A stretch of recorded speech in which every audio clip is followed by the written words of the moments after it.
and welcome to the special Snyder Cut Retrospective episode here on the Reasons I'm Broke podcast for episode number 346.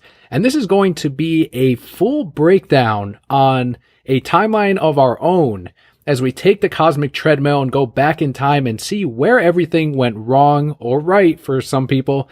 And in some cases, yes, there are some things that we are enjoying from the current DCEU, but I could not do this with by myself or with just Kelli and I.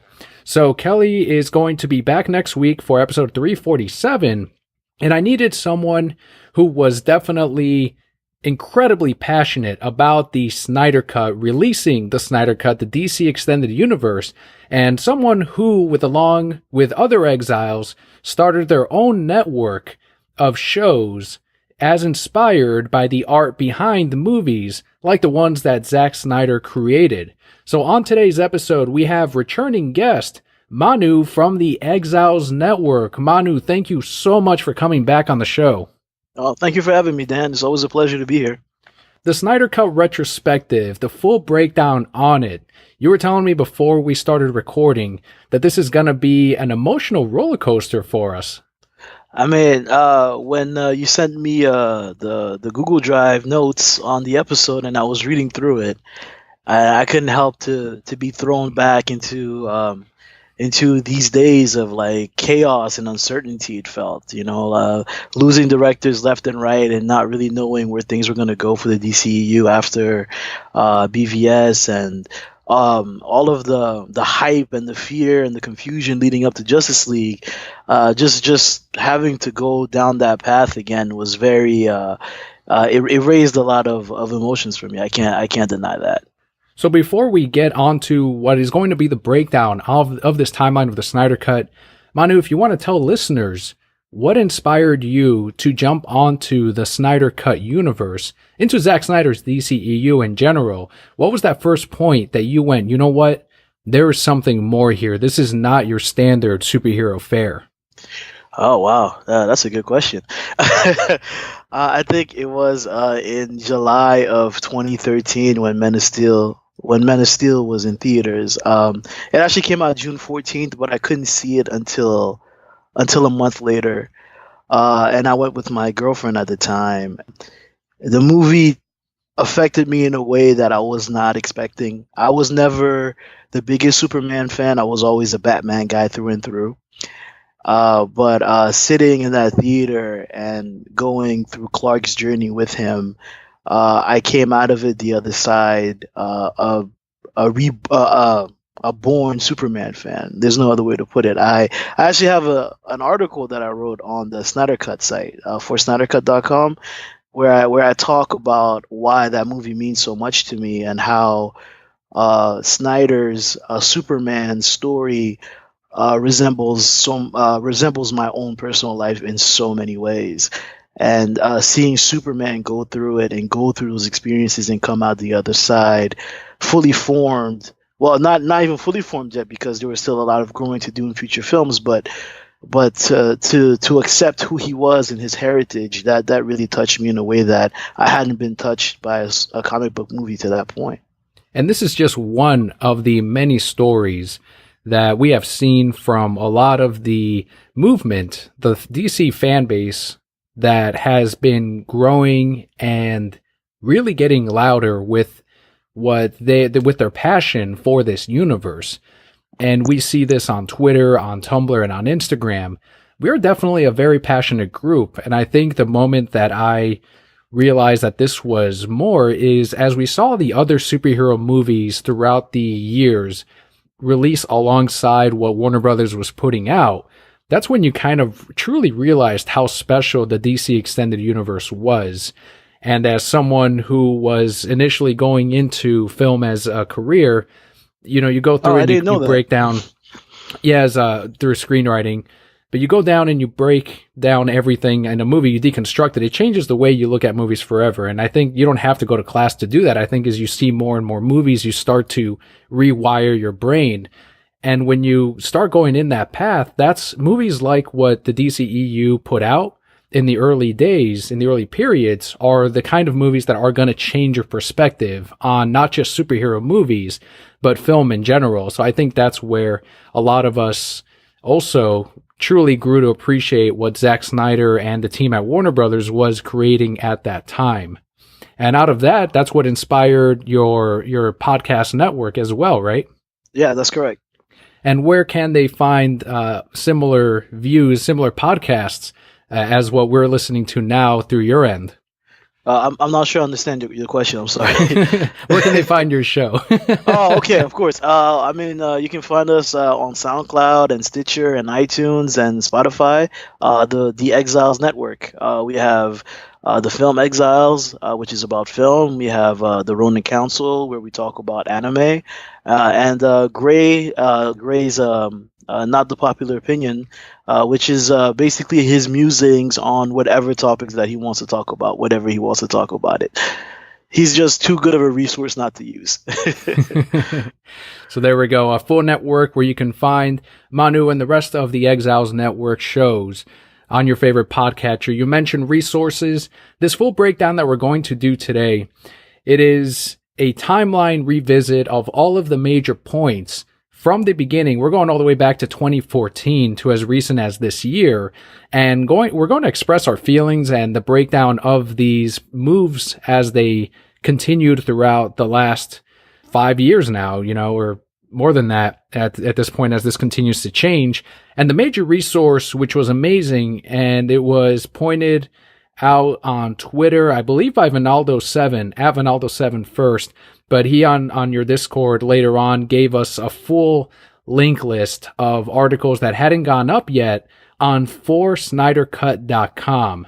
If you go to forsnydercut.com, you will find this exact timeline, but all of the links as well.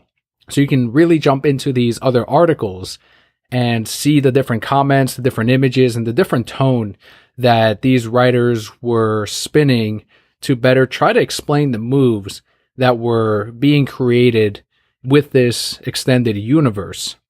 Do you have anything else that you want to preface this with, Manu, before we jump into the first time point? Yeah, I just wanted to take a few moments to talk about the For Snyder Cut site and Fiona. For Snyder Cut was started by Fiona in the months after the release of Justice League. She went to see the film, and I think, like many of us that night, felt very strange and wounded by what we were presented with.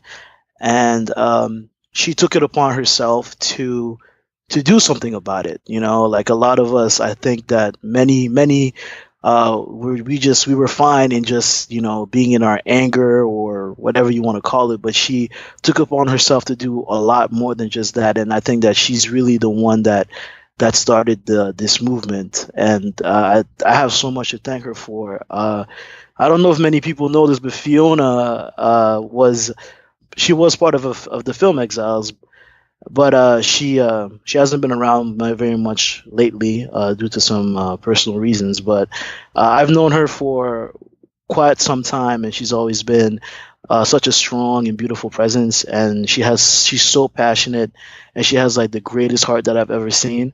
And I just wanted to take a few moments to thank her for everything that she's done, and that I hope that she's okay. One of the huge sparks in the Snyder Cut movement, and among all of us fans, absolutely. Thank you so much, Fiona. If you followed this movement at all, I'm sure you've seen one of many major tweets over the years from Fiona, whether it's an update from Zack Snyder himself through Fiona, or in the movement itself, which, as you mentioned, she turned all of this confusion that we were feeling and turned it into, I think, a very positive thing for all of us. So without Fiona, without Vinaldo, without the passion of the Snyder Cut movement, and of course without guest host Manu today, we would not have this episode that you're about to enjoy. So yeah, let's get into it. All right, awesome. There's a lot to get into. Let's take that cosmic treadmill. Back to October 5th, 2014, and I'm thinking, Manu, you and I would just go back and forth on these points and really talk about this first part here. So October 5th, 2014, this is where Warner Brothers shared a shareholders meeting where they announced the original massive plans for the DC universe. This is where we first got our hint of, all right, so there's something there for DC fans as Disney and the MCU were doing their own thing. And this is after we had gotten, I believe I don't know if Dark Knight Rises, yeah, that was already had wrapped up right around that point. October 2014, yeah, it was wrapped up. It was released. I think Dark Knight Rises came out in 2012. And from the original press release, this is where Ben Fritz originally reported that we were going to get a full line of movies, a full breakdown of this DC universe. So massive plans straight ahead. Our very good friend Ben Fritz.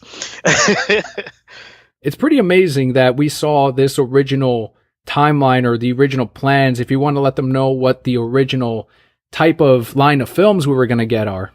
Well, after Man of Steel's release in 2013, Batman v Superman: Dawn of Justice was supposed to be the next film up, and that eventually came out in March 2016, followed by Suicide Squad, that was directed by David Ayer, which was released in August of 2016, followed by Wonder Woman, that was released in June of 2017. Followed by Justice League Part 1, because at this time, Justice League was meant to be 2 parts, right? So that was meant to be directed by Zack Snyder before The Flash was supposed to release in 2018 before Aquaman, followed by Shazam, and Justice League Part 2 was supposed to be next up, directed by Zack Snyder once again, before a Cyborg, a standalone film starring Ray Fisher, before a Green Lantern film was meant to release in 2020.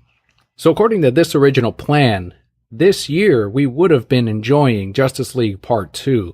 We would have been gearing up for it. Yeah, we would have been gearing up for it. After having Flash, already a Flash movie starring Ezra Miller, that's never been released. Right. Yeah, and that's unfortunate. And obviously Shazam was a part of the original line here. Whether or not the particular movie or tone or whatever has changed since then, a lot of people still want to debate on that. But Part 2, which from the beginning, as you said, if you've seen we did a full episode of it as well, the original Snyder timeline, which was his original plan for Justice League Parts 1 and 2. And this is thanks to the Snyder Cut film festival that they did over 3 parts. It seems like this is what the breakdown would have been involving those two. Like those would have been the center of this particular universe. Yeah, that was the plan, that the Justice League was the start and that everything else would flow from the Justice League films.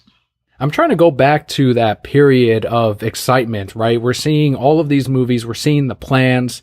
Green Lantern in 2020. I remember discussing it back then with Kelli. It's like, all right, well, this is the furthest of this line of films. And clearly they wanted to, that's the character that I'm guessing we would have seen before their own solo appear in one of these films. And someone that they wanted to, I'm assuming, be a little more careful with as they introduce them into this universe, since that the Green Lantern solo film had released prior to these plans. Yeah, because it was in 2011, right? The Green Lantern movie. I believe Ryan Reynolds. So. Yeah. How did you feel when you were seeing this full lineup of plans the first time you saw them? Whew. This lineup with people like Zack Snyder, and I think Christopher Nolan was still around at the time as well. Mm-hmm. It was, what is there to not be excited about? You know, this is a DC fan's dream, just to have all of these characters finally get the chance to not only be in their own films, but to be together.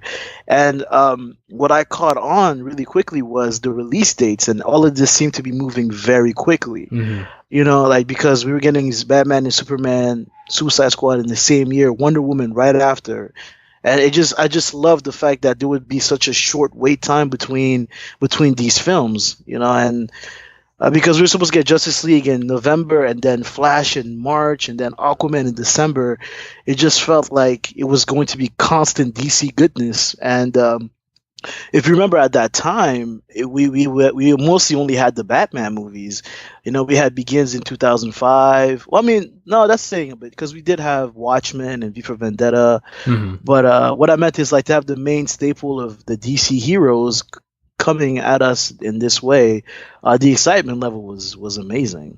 Yeah, the only part that I remember there being a bit of confusion was when they were calling it Justice League Part 1 and 2. And there was a debate between me and the coworkers on, well, no, these are going to be, they have to explain it as Part 1 and Part 2 to these shareholders so that they understand that it's, going to be a big universe, because they don't quite get it yet. They can't just call it Justice League 1 and then Justice League 2. And I'm like, I don't think so. This all seems like a cohesive plan. And I get explaining things to shareholders where they may not understand it, but it's interesting that now we know, we found out less than a year later that this was for sure 100% concrete, guaranteed, or, intended to be one story broken up into two parts.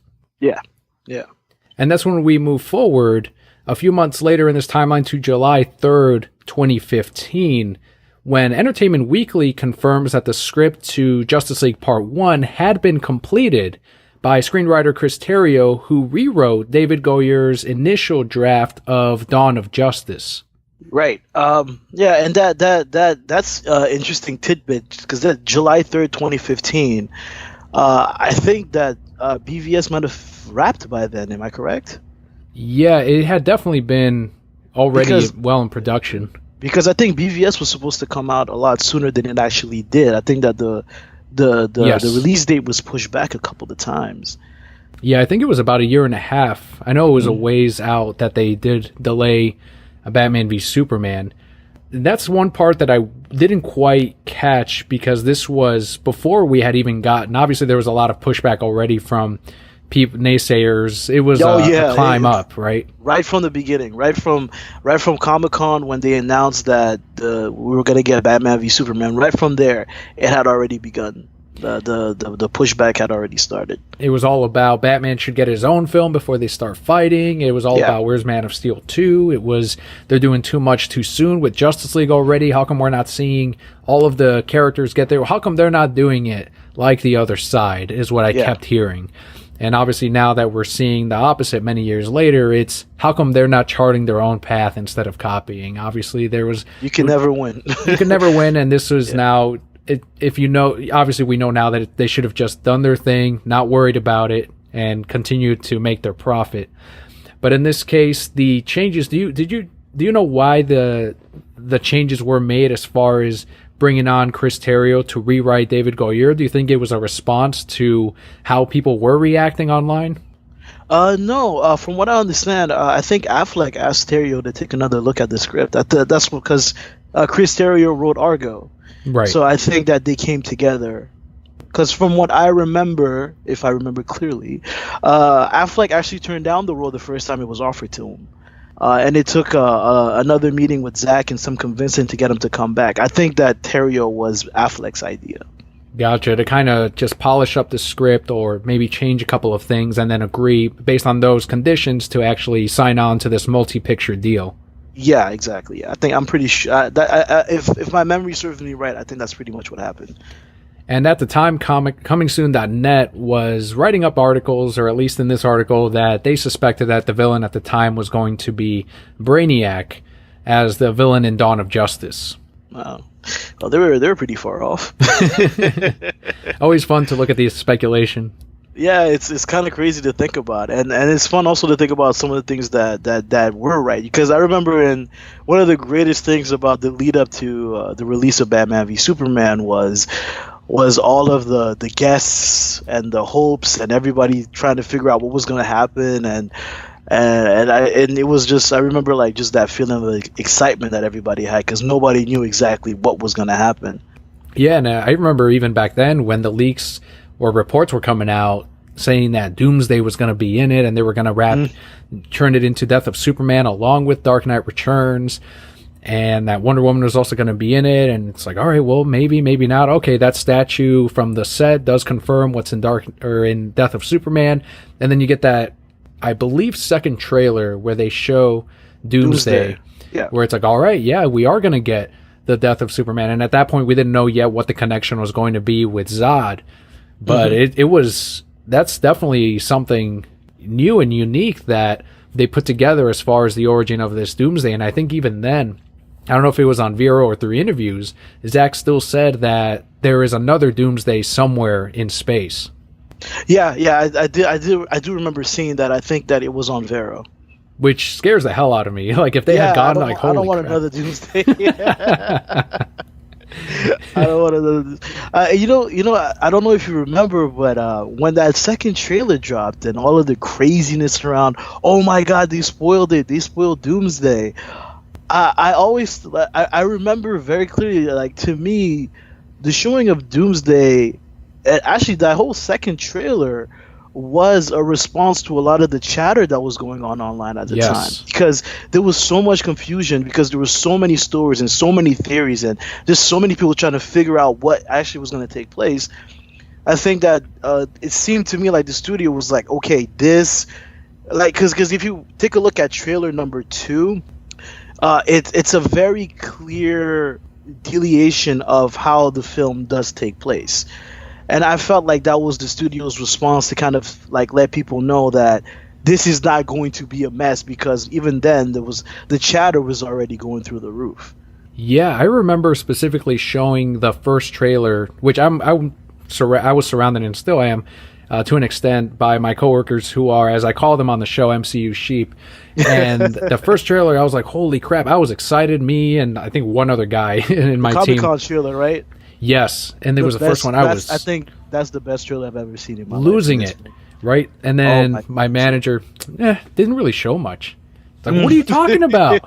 And then the second trailer drops, and he goes, oh, this showed way too much. I'm like, are you fucking kidding me, man? Exactly. There was no way that film could win. No, it's always against it, no matter what it did. Yeah, and this was from even before it was released.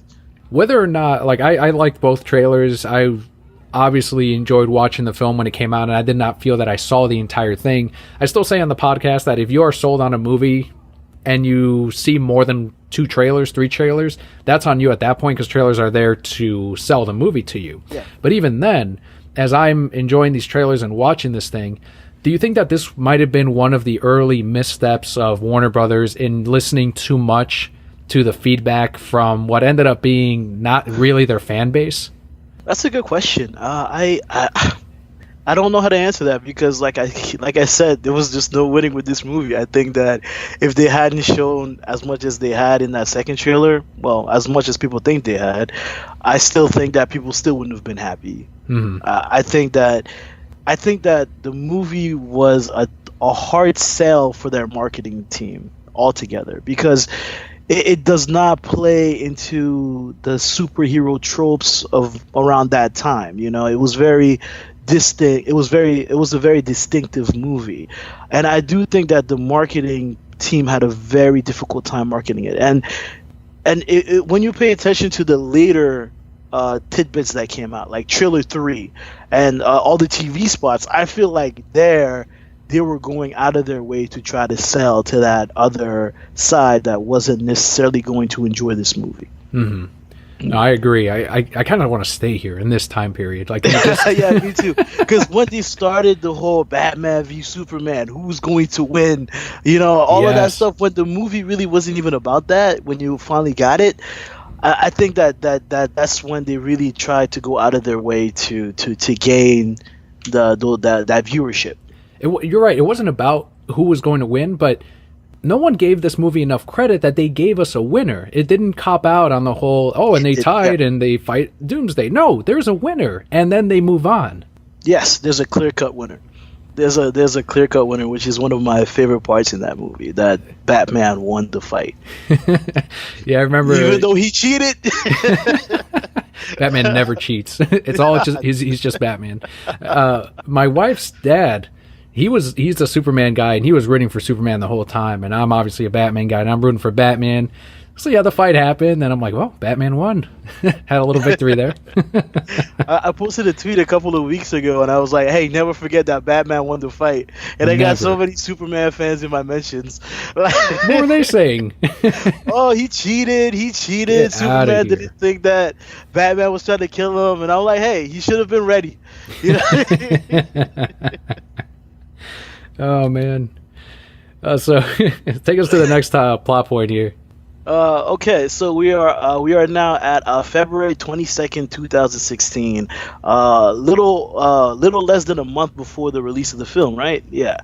WB, DC, and Zack Snyder confirmed that Justice League Part 1 would have began filming on April 11, 2016 for a fall 27 release. So BVS was supposed to release on March 25th.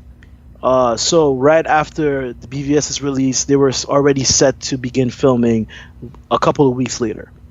And this is when Screen Rant's article expressed doubt still, right, the uphill climb on the forthcoming Batman v Superman. But this is after mixed critical reception to Watchmen and Man of Steel. So they were citing previous work from Zack Snyder and suggest that it was too much too soon for the DC Universe. Your standard kind of nervous play of, I don't know if they can do it. They haven't done it before, and we're going to stay on the side of, I don't think they can. And none of that, of course, helped in the future reception that they got with BVS. And we all know about that reception that it got. Yes. Yeah, if we can even call that. I don't even think anybody received this movie in any way. It was, I actually remember the day that the embargo lifted. I was on my computer. It was at 6 p.m. Eastern. This is how well I remember. Wow. It was at 6 p.m. Eastern, and I remember I was at my computer at my dinner table, and I was refreshing, just waiting for the reviews to drop. The first review that I remember reading was from Bill Jett from Batman on Film, and afterwards it was just everything went downhill from there. Was the first review a positive one or a negative? It leaned negative. Gotcha. It leaned negative, and then all of the other ones afterwards that followed basically all said the same thing and just destroyed the movie. And I think this was a couple of days before I was meant to see it. And I think that's also when we really didn't have that weird critical wisdom of don't listen to Rotten Tomatoes. It's back then the weight of that fucking score, which isn't any lighter now, because you still see even from people who are like, no, I don't listen to reviews, but then the next day they're like, hey, I heard it's been getting mixed reviews. People forget the very next day. They need to be told ahead of time, I guess, how they should lean, and that's part of maybe our biology, you know, the type of herd mentality that we need, and it's wired in us, but unfortunately that does affect a great many other things in such a huge way. And as we saw that with Batman v Superman, I can't remember exactly how I felt at seeing the review embargo. Obviously, I got shit on at work and from friends, and, oh, can you believe this? This is what's going to happen with you. And at that time, by the way, we haven't even touched on this, but the Batfleck thing was a huge negative. Even after, like, yeah, when the trailer dropped, people were like, oh, okay, maybe, all right. But it was still like a wait and see type of mentality. And what was really weird for me is when you see even these reviews, which of course I did read some at that time, it completely flipped, where they were saying Ben Affleck as Batman and Gal Gadot as Wonder Woman were the bright spots of this movie. And I said, hold on a second, you guys were just shitting on Gal and how she wasn't buff, and you were shitting on Ben Affleck because of Daredevil and other films in his past, and now they ended up being your favorite parts of the movie? No fucking shit. And don't forget that they were shitting on Jesse Eisenberg since he was cast. That's right. That's right. It was all about, they kept talking about Cranston. Yeah, Bryan Cranston. Yeah, should have been Cranston. And they're still saying that. Yeah. A lot of them were like, "Yeah, I hope that at the end of the movie that this is actually just Lex Jr. and then Cranston's gonna play the real Lex Luthor from there on out." It was. I'm telling you, this movie never had a chance. No. This movie never had a chance. But going back to, like, I'm not ashamed to admit that I wasn't on board with the Affleck casting at first. I was not. Mm-hmm. I felt like this was WB coming in and trying to, like, force a big name into the role. But when you see what Zack wanted from the role, like, now I have a hard time thinking of anybody else in that role besides Ben. I thought that Gal, even though she wasn't known very well and had only been in the Fast and Furious movies, I felt like Zack usually knows exactly what he's doing as far as casting goes. Mm-hmm. So if he casted her, it was for a reason. And I thought that the Eisenberg casting was genius from the get-go. I thought that this was going to be like a modern take on Lex Luthor, a Lex Luthor for this day and age. Facebook, Twitter, social media, Silicon Valley based Lex Luthor. For me, his casting, it just fit so well with what I thought that Zack was going to do, and then his performance in the movie is spectacular.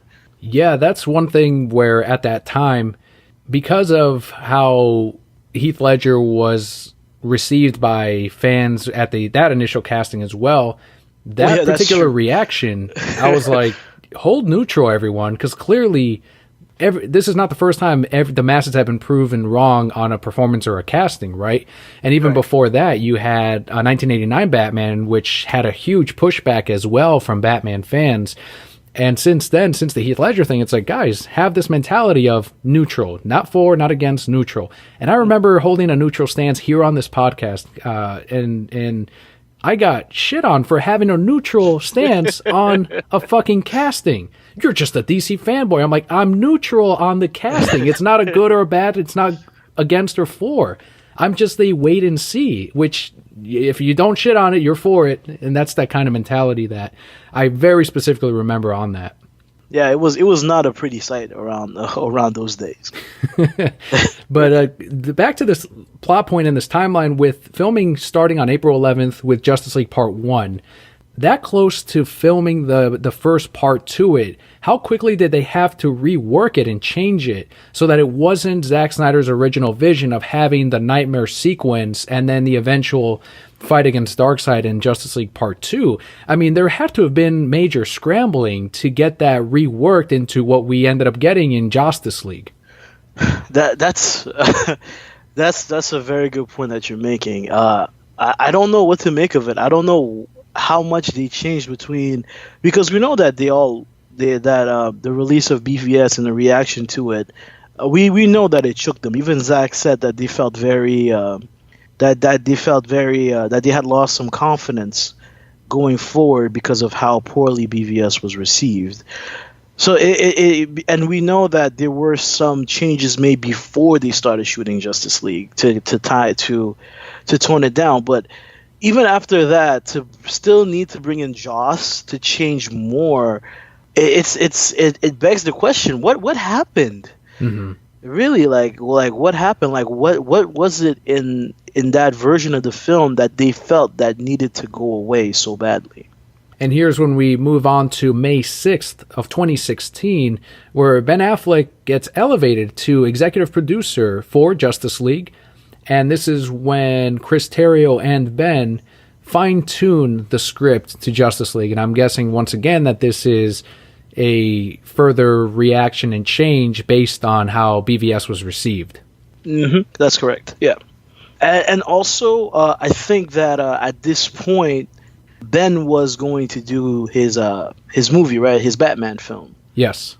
And I do remember Ben saying that a lot of the things that are going to take place in Justice League were going to lead right into his Batman movie. So I do think that that's one of the reasons why he was also bumped up to executive producer. So that's another major change right there, because it was not a part of that original lineup of DC Universe films.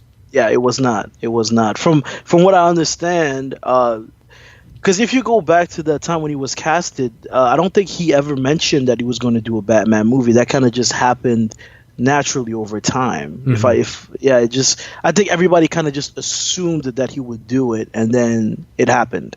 By them elevating Ben, I think that's them putting confidence in Ben himself, and a little bit, not necessarily away from Zack's vision, but kind of going, all right, well, let's see what you can do with Chris on the future of this franchise.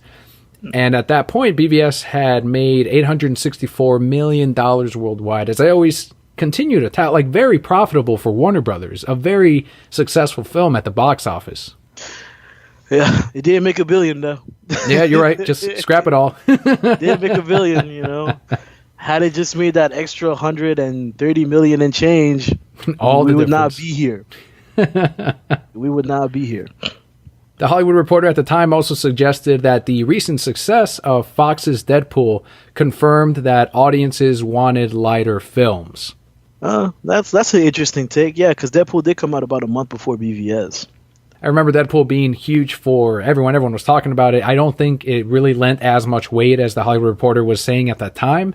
And now, given that we're looking back on this, but there was definitely a lot of patterns of people constantly saying, why grim dark? Why so dark? Why can't we get lighter superhero films? Why isn't Superman smiling enough? Why don't we get enough colors in these movies?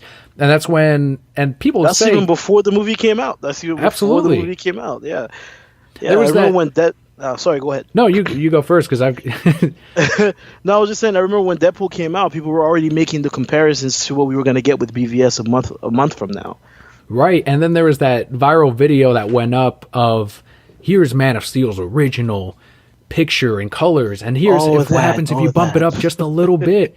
And then someone debunked it and said, no, it's not that. You guys desaturated that original footage some. This is what it actually looks like. But it did not matter. That video had already gone all over the place, and everyone was already saying, yeah, there's just not enough color there. Yes, yeah.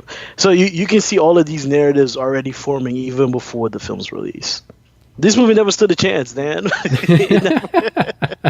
I think that's like the 8th time that I say it, but like just going over this Won't be the and last. like just going back to that time, this movie never stood a chance. Well, there are further shakeups. This is where it gets even darker. This is the nightmare. We're living right now in that nightmare world. Because by now, like the film has been released, right? Yeah. We're in May 17th, 2016, where Warner Brothers shakes up the executive roles as my buddy Jeff Johns. I'm going to say that. Jeff Johns is a friend of mine, so I will disagree with all this snake talk and all that. But also John Berg, both were put into position to co-run the newly created DC film. So this is yet another type of addition or change that Warner Brothers has done to try to rework, quote-unquote, right the ship of this universe due to the quote-unquote fallout from Batman v Superman, and that's once again according to THR. Yeah, I remember this. I remember when this happened. Something that the bloggers and the critics and everybody had been begging for ever since this universe came into being. They felt that DC needed its own Kevin Feige, and who else but Jeff Johns, who was very well known for his work in the comics and who was also, like Feige, interns on Superman 78, right, with Donner? He might have been, yeah. I know he has some experience in the previous films, not too heavy as what he had here, yeah, and even lighter than what he had in Green Lantern with Ryan Reynolds, because he was involved in that too. Mm-hmm. Yeah. And at that time, Jeff Johns had been credited with launching DC's successful TV division, which was a complete opposite, was much lighter than what we got in the film universe. And at the time, I remember saying too, let's not make that like the TV universe, because if we have options as consumers. Yeah, if you want the lighter tone, go to the TV. If you want something that's a little bit more grounded and serious and has weight behind it, that's what the DCEU is for. And then if you want something that goes even crazier and has history to it and richness, you have the comics. You have all kinds of options here. And that's always what DC's been fantastic about. It's about this variety in tone and in story and in character. There's something for everyone. And I just never understood this reasoning, this desire for everything to be monotonous. And I always felt like that was the greatest strength of comics, is the fact that you can go in one day and you can read a story like Watchmen, and then go the next day and read something like Shazam or something that's less lighter in tone. So I never understood any of this tone business that we got around this time. In spite of the tone talk that was taking place at the time, I remember Kelli and I had a lot of hope for this, because we're huge fans of Jeff's work in the comics. His, I think, almost 9+ year run on Green Lantern is one of the greatest things in comics, one of the greatest comic stories around. And I said, all right, Green Lantern was a thing as far as the movie side, but he, I think, just co-wrote the script and did not really have as much control over that. So let's see if we can apply a little bit more power to someone who is very familiar with the characters straight from the comics. And we did have a lot of hope as to what Jeff was going to do alongside John Berg and everyone else with the universe moving forward. And unfortunately, it did not turn out for the better. Yeah, it did not, because we got Justice League. Yeah.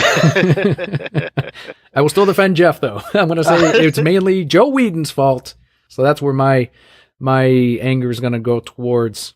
Where are we heading to next?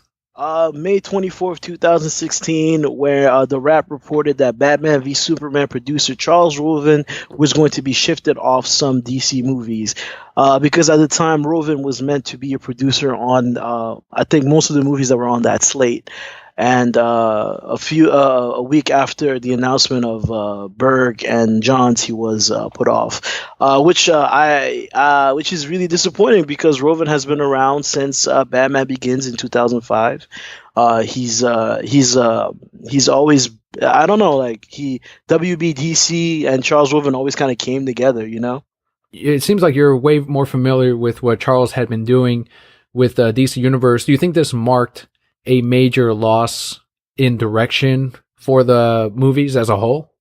I do. I do because producers are important. Like producers keep the train on the tracks and they allow the artistic people to do what it is that they do best.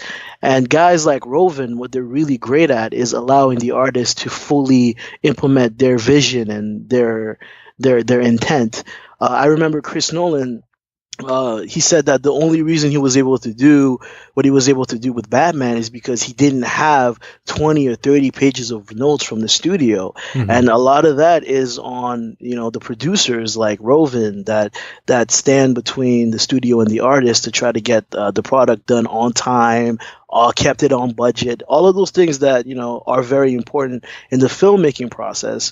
When you have a guy like Roven who has been around for quite a while and has been able to make these big budget films as effectively as he has, that to lose him, that's a big loss for anyone. May have been one of the first heads to roll on this. We don't really know if he stepped off this because of the changes that they wanted to make, or if they said, it's not working out in the direction that you wanted to take, so we're going to go ahead and shuffle you off. And I think it's the latter based on WB's behavior since then.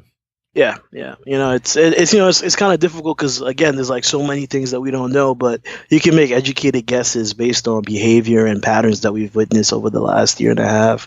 And it's a shame. It's a shame. And something that's not included in our retrospective here is, so we're going to have Dr. Manhattan come in and kind of throw this treadmill off track for a little bit, but Suicide Squad, poor David Ayer, there were some changes even back then that were, I think, the first in this line of movies that were definitely very clear to viewers and fans, because Batman v Superman, for the most part, it seems like it happened the way it was intended, right? And Zack said that at the SnyderCon event that the Ultimate Edition, the 3-hour cut, that was the original intended movie, but it was cut down to 30. It was cut down by 30 minutes for theater. Right, So, but there weren't major implemented changes. no, at no, least. of course, yeah, of course that. So with Suicide Squad, that's where we got the more, and people were crediting Guardians of the Galaxy as the reason why a lot of these were more poppy, changey, colorful type of edits, where they churned the whole movie into that second trailer, which people reacted more to. Yeah, I remember that we got the first trailer the same day we got the BVS Comic-Con trailer. So good. And that trailer was awesome with the track It's All a Joke, and we got a first look at Jared Leto's Joker with that amazing intro with the laugh. And then by the time we got the second trailer, it just looked very, very different. And a part of the original plans, as we now know, thanks to Zack and David on Twitter and on Vero, is that the different creatures that they were fighting, and also a lot of people that were digging in with the Snyder Cut movement, that the original creatures that the Suicide Squad fought were actually intended to be parademons, that we almost even got Steppenwolf as one of the main baddies in Suicide Squad. Yeah, I think that was a lot of that came from Ayer on Twitter one night. I think Ayer was I think it was Ayer was on Twitter one night, and he was discussing with fans some of these ideas. Because people kept showing him concept art, and he's just confirming it, like, yeah, that was true. Yep, that was originally him. So I do wonder about the parademons. I think that would have been a better way to go, because I feel like it just fit better with the world that they were going for, because it seemed like it was meant to be much more connected. Like, BVS begins where Man of Steel basically ends with the battle of Metropolis, and then even Suicide Squad begins with the fallout from the end of Batman v Superman, and it seemed like that was going to be how these other movies were kind of gonna follow each other and kind of like fill in where the other one ended, or fill in like different perspectives, and you can clearly tell that that's not what they're doing now, where they're trying to like make everything its own separate entity. Yeah, and I think with Steppenwolf being in the Suicide Squad instead of the main baddie in Justice League, that would have further confirmed that original timeline that Zack had for the Nightmare sequence, a whole film of that, and then eventually what we would have gotten with Batman v Darkseid, really. Oh, yeah. And that's where we got Collider on June 21st of 2016, actually doing a set visit on Justice League. Set visit with Zack and Deborah Snyder. This is when they confirmed that Steppenwolf was going to be the villain for the film, but that contract negotiations with the actor had yet to close. This turned out to be Ciarán Hinds from Game of Thrones and other projects. Mm-hmm. And during the set visit, Deborah Snyder revealed that there would be a prologue in the film that would have attempted to get audiences acquainted with Motherbox technology. Would you think the history lesson was originally at the beginning? Yes, I do. I think that it would have been an opening similar to what we got with Man of Steel's opening on Krypton. Which would have been fucking amazing. That opening scene on Krypton is incredible. It is incredible. It really is. It really is. You don't see CGI like that even now in superhero movies. And what I loved is that we're on Krypton for about 15 to 20 minutes, right? Mm-hmm. Like, we spend real time there, and we see the lengths that Laura and Jor-El go through to make sure that Clark can actually leave Krypton. I love that we got to see how hard it was to get him off the planet. With this original plan to have the history lesson at the beginning, obviously this is still nothing. This never happened in even what looks to be Snyder's cut of the movie. I think he still revealed on Vero that Diana would have come across the history lesson in the is that the temple, or what do they exactly call that right now? But where Hippolyta shot the arrow, and that's when she comes across it, right? Yeah, but I think you could have had both. I think that we, the audience, could have gotten the history lesson, and then she could have learned about it at that spot. But that we would have already seen the battle and all That's of it. true. And that when she got there, she would have just seen it for the first time, so that she could tell the other League members. And that's when we move to June 23rd of the same year, 2016, where Zack Snyder calls Justice League a, quote, complete film with a sequel still on track. So do we know right now even what the sequel would have been based on just the Snyder Cut? I don't think so. I really don't. I think that Zack's that this is when they changed the film to be a standalone one. So I don't think that. Actually, you know what? I'm really not sure. I'm really because now that we're talking about it, I can think of things that, there's a lot of rumors and theories that have popped up over the last few years. So it's hard to know which way it could have gone. How do you feel personally that any part of what because he said before that it's like a toned down version in a way of what his original vision was, and it's like, all right, I get it. We didn't get a full, pretty much Nightmare World sequence or even movie that was made out of Justice League Part 1, but I'm assuming we would have gotten more hints of that in his original cut. So do you think that Part 2, we would have gotten that fight and eventual sacrifice of Batman versus Darkseid, and then the eventual naming of the sun, and even the death of Lois Lane? I really hope we would have. I really hope that he kept the trains on the tracks.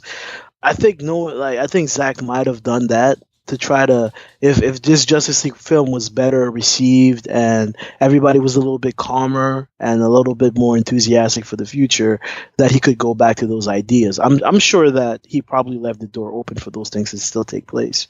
Yeah, he's not the kind of guy, especially with this particular vision of just, well, I won't work on the sequel. We'll just wait. No, this guy is someone who clearly had a full vision, even if it was a mandated changed vision.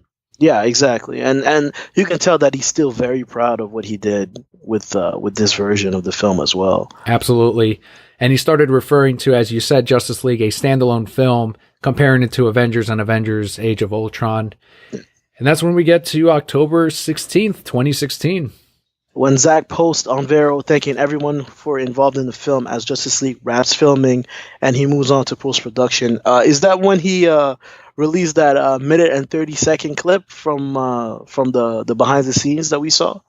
That I'm not sure about. I know there was the set photos, everyone just having fun and having a blast and having drinks together. It was just a very happy crew based on what was completed.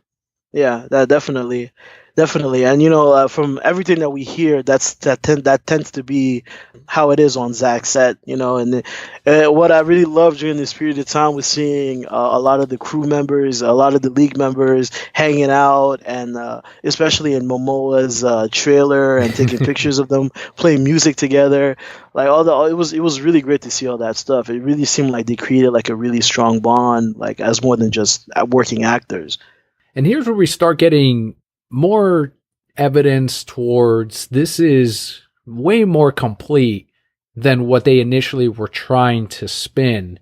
And I think it's very important that we highlight this news bit, which was on February 17th of 2017. So several months after the film wrapped.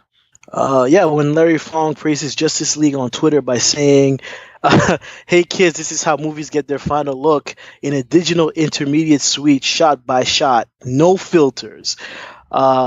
He said he further emphasizes that when a film is on this stage, editing is complete and the picture is locked. It's important to say that he did not work on Justice League. Fabian Wagner, who works on Game of Thrones, was the cinematographer for Justice League. But Larry does say no filters because many people complain that Zack Snyder used filters on Batman v Superman. Interesting. So already defending the production, the post-production, very much a fan of Zack. Oh, fan and longtime friend. I think they went to college together. Nice. Yeah.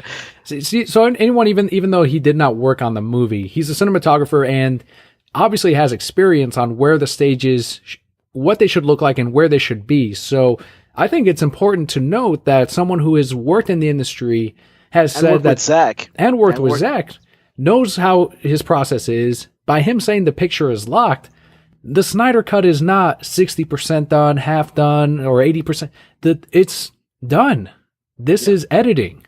Yes, there might be some post-production shots, but as a whole, this is it. Definitely, and they were working on color grading. There was a picture of Gal Gadot doing ADR at one point as well. Mm-hmm. This film was much further along than what was assumed before his departure. And that's what's bizarre to me, because even after we get these bits of information, it's still he didn't get to finish it, and we're going to bring in Joey, and he's going to finish the rest of his movie and stay in his vision. And many, including myself, were fooled by this.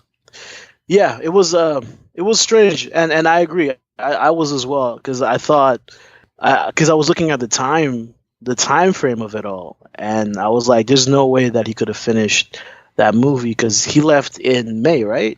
I believe so. May. Yeah, we'll be getting there. Yeah, May. He left in May. So, so I was thinking May, the movie's supposed to come out in November. So I was thinking that there's still 6 months of post work to be done, at least, right? Because a lot of the times these movies finish complete run like a few weeks before the movie releases, right? Right. Yeah, and since then, on March 2nd and March 23rd of 2017, Zack was posting footage. And on March 2nd, that's when we got that still talked about Aquaman underwater scene. of him approaching what looks to be that it is the scene right before he confronts Steppenwolf. Yeah. And maybe where he first got the trident, as we now know, is very different in Aquaman, correct? I believe so, yeah. And it's also the first sight that we get of what underwater would look like in the DCEU.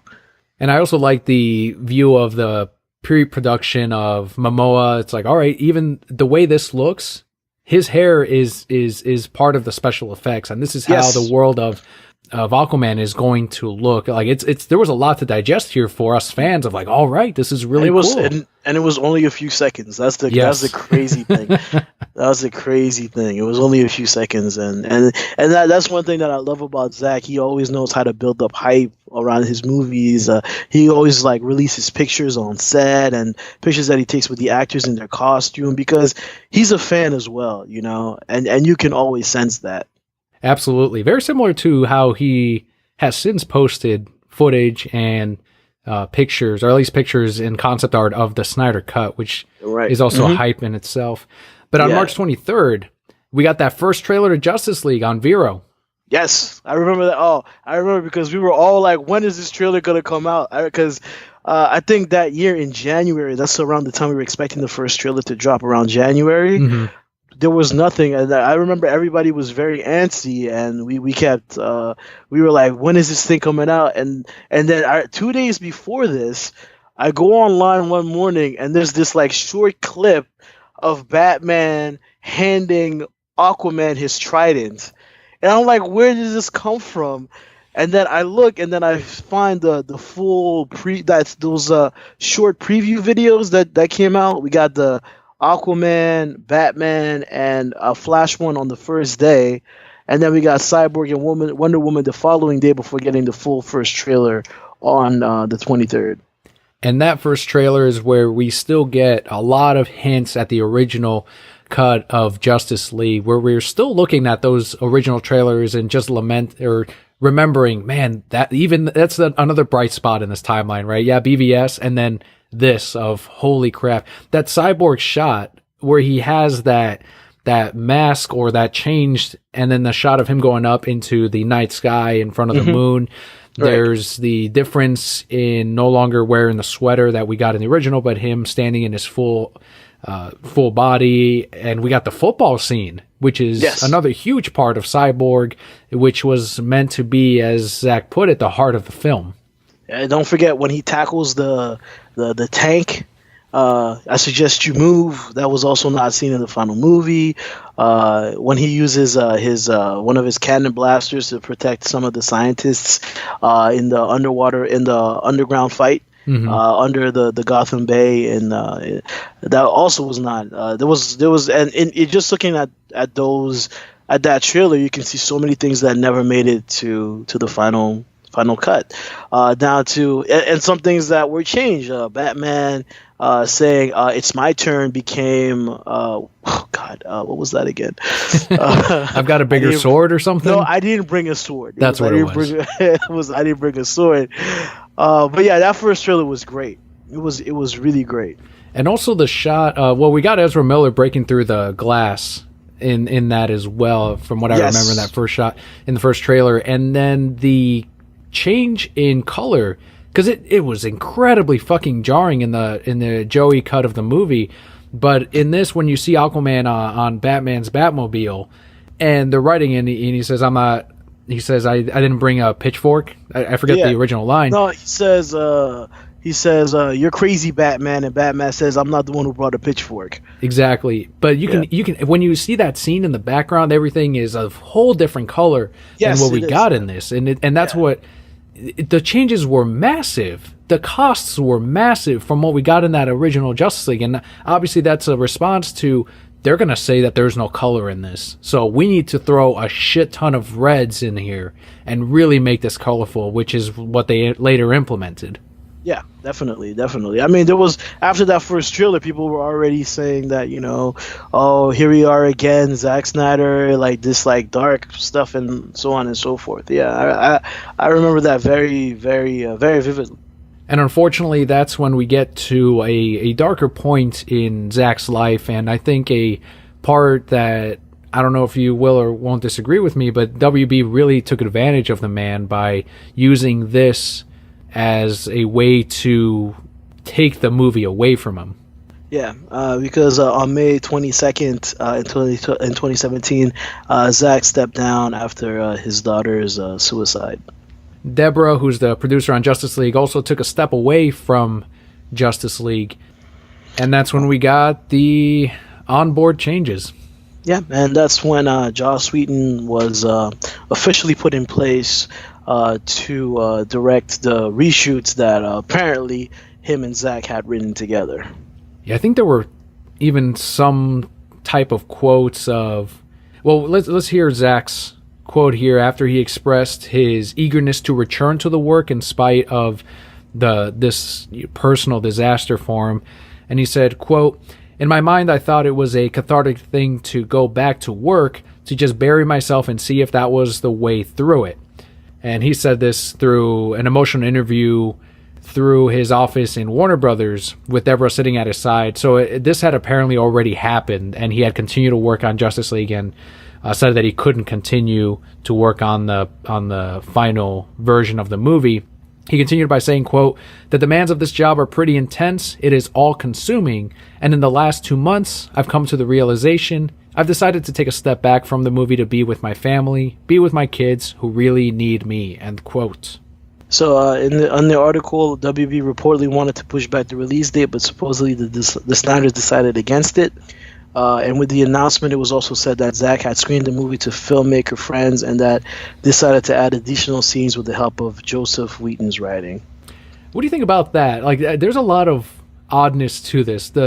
Obviously the very, very sad event of that Zack was going through, the tough moments.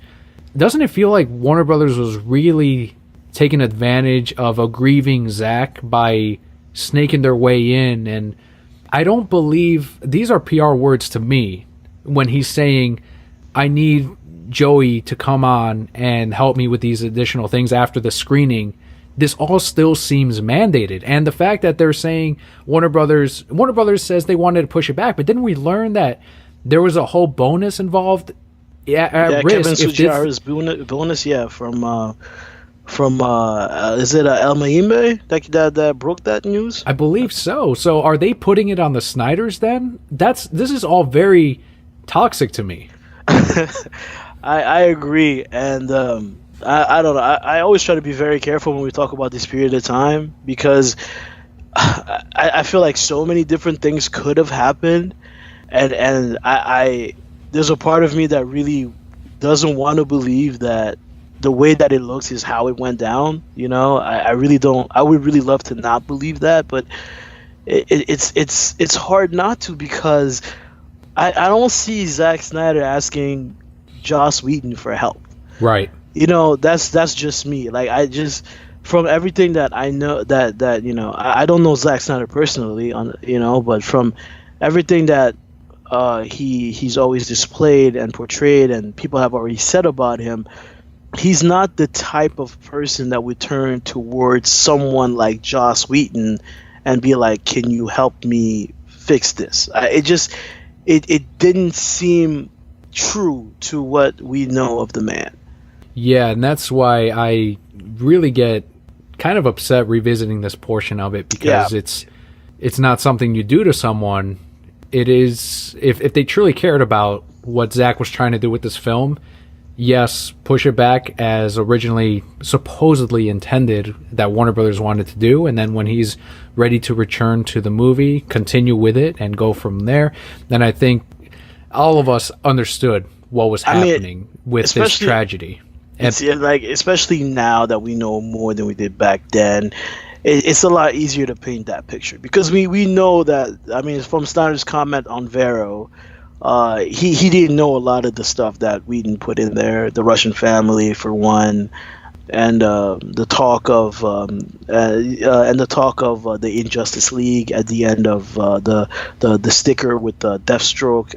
Is it Deathstroke? Yeah, Deathstroke and Luthor. I thought he filmed that, but did they add additional dialogue? But they ADR'd it apparently. Wow. Okay. Apparently they. So from thanks to Zack's comments on Vero, he obviously was not on board for some of the reshoots that ended up happening. So now the question was, did they tell him one thing and then do another? Mm-hmm. Or was he expecting them to or did they promise him they were going to keep things on track? And then once he left, they just went and did whatever they wanted. Or was he basically pushed out? Yes. I mean, there's so many ways that it could have gone, and we just don't have enough information to fill in those blanks. So it's like you said, it's always really difficult to talk about this period of time with it, because it's just so ugly. It's just so ugly to talk about. Yeah, and I think stepping away from this part of history now, learning that they supposedly ADR'd that post-credit scene with Slade Wilson, where they are saying it's time we form a league of our own. So that to me tells me, because I initially thought as I watched that, all right, so maybe Zack Snyder did have some kind of plan with the and obviously Deathstroke was a part of Justice League 2 or Batman, as at the time it sounds like it was Batman. I think it was Batman. I think it was Ben's Batman. That because like I mentioned earlier, Ben was saying that a lot of these elements were going to be shown again in Batman. That's why we got Gordon. We got to see the GCPD in Justice League as well. Mm-hmm. So definitely, I do think that Deathstroke was meant to play a big part in Ben's Batman. And I think Ben was the first to show that costume test as well on Twitter. He was, and I think Oliva and Manganiello both confirmed that on Twitter with some of their comments over in the past few months. Perfect. So that tells me also that maybe it was even closer to Zack's vision of that eventual ending to his original timeline of Justice League. What would have been part 2, maybe. Yeah, definitely. Which would have been great to see. Well, maybe we'll get to see it. Great stuff. So this is when we got even more, the full fallout, the snowball effect of not just Joey Whedon, but now we have the addition of Danny Elfman on June 14th, 2017, who replaces Junkie XL to compose Justice League's score. Yeah, that's when I left Twitter. Yeah, the moment that I think that news dropped, and I was like, you know what, that's it.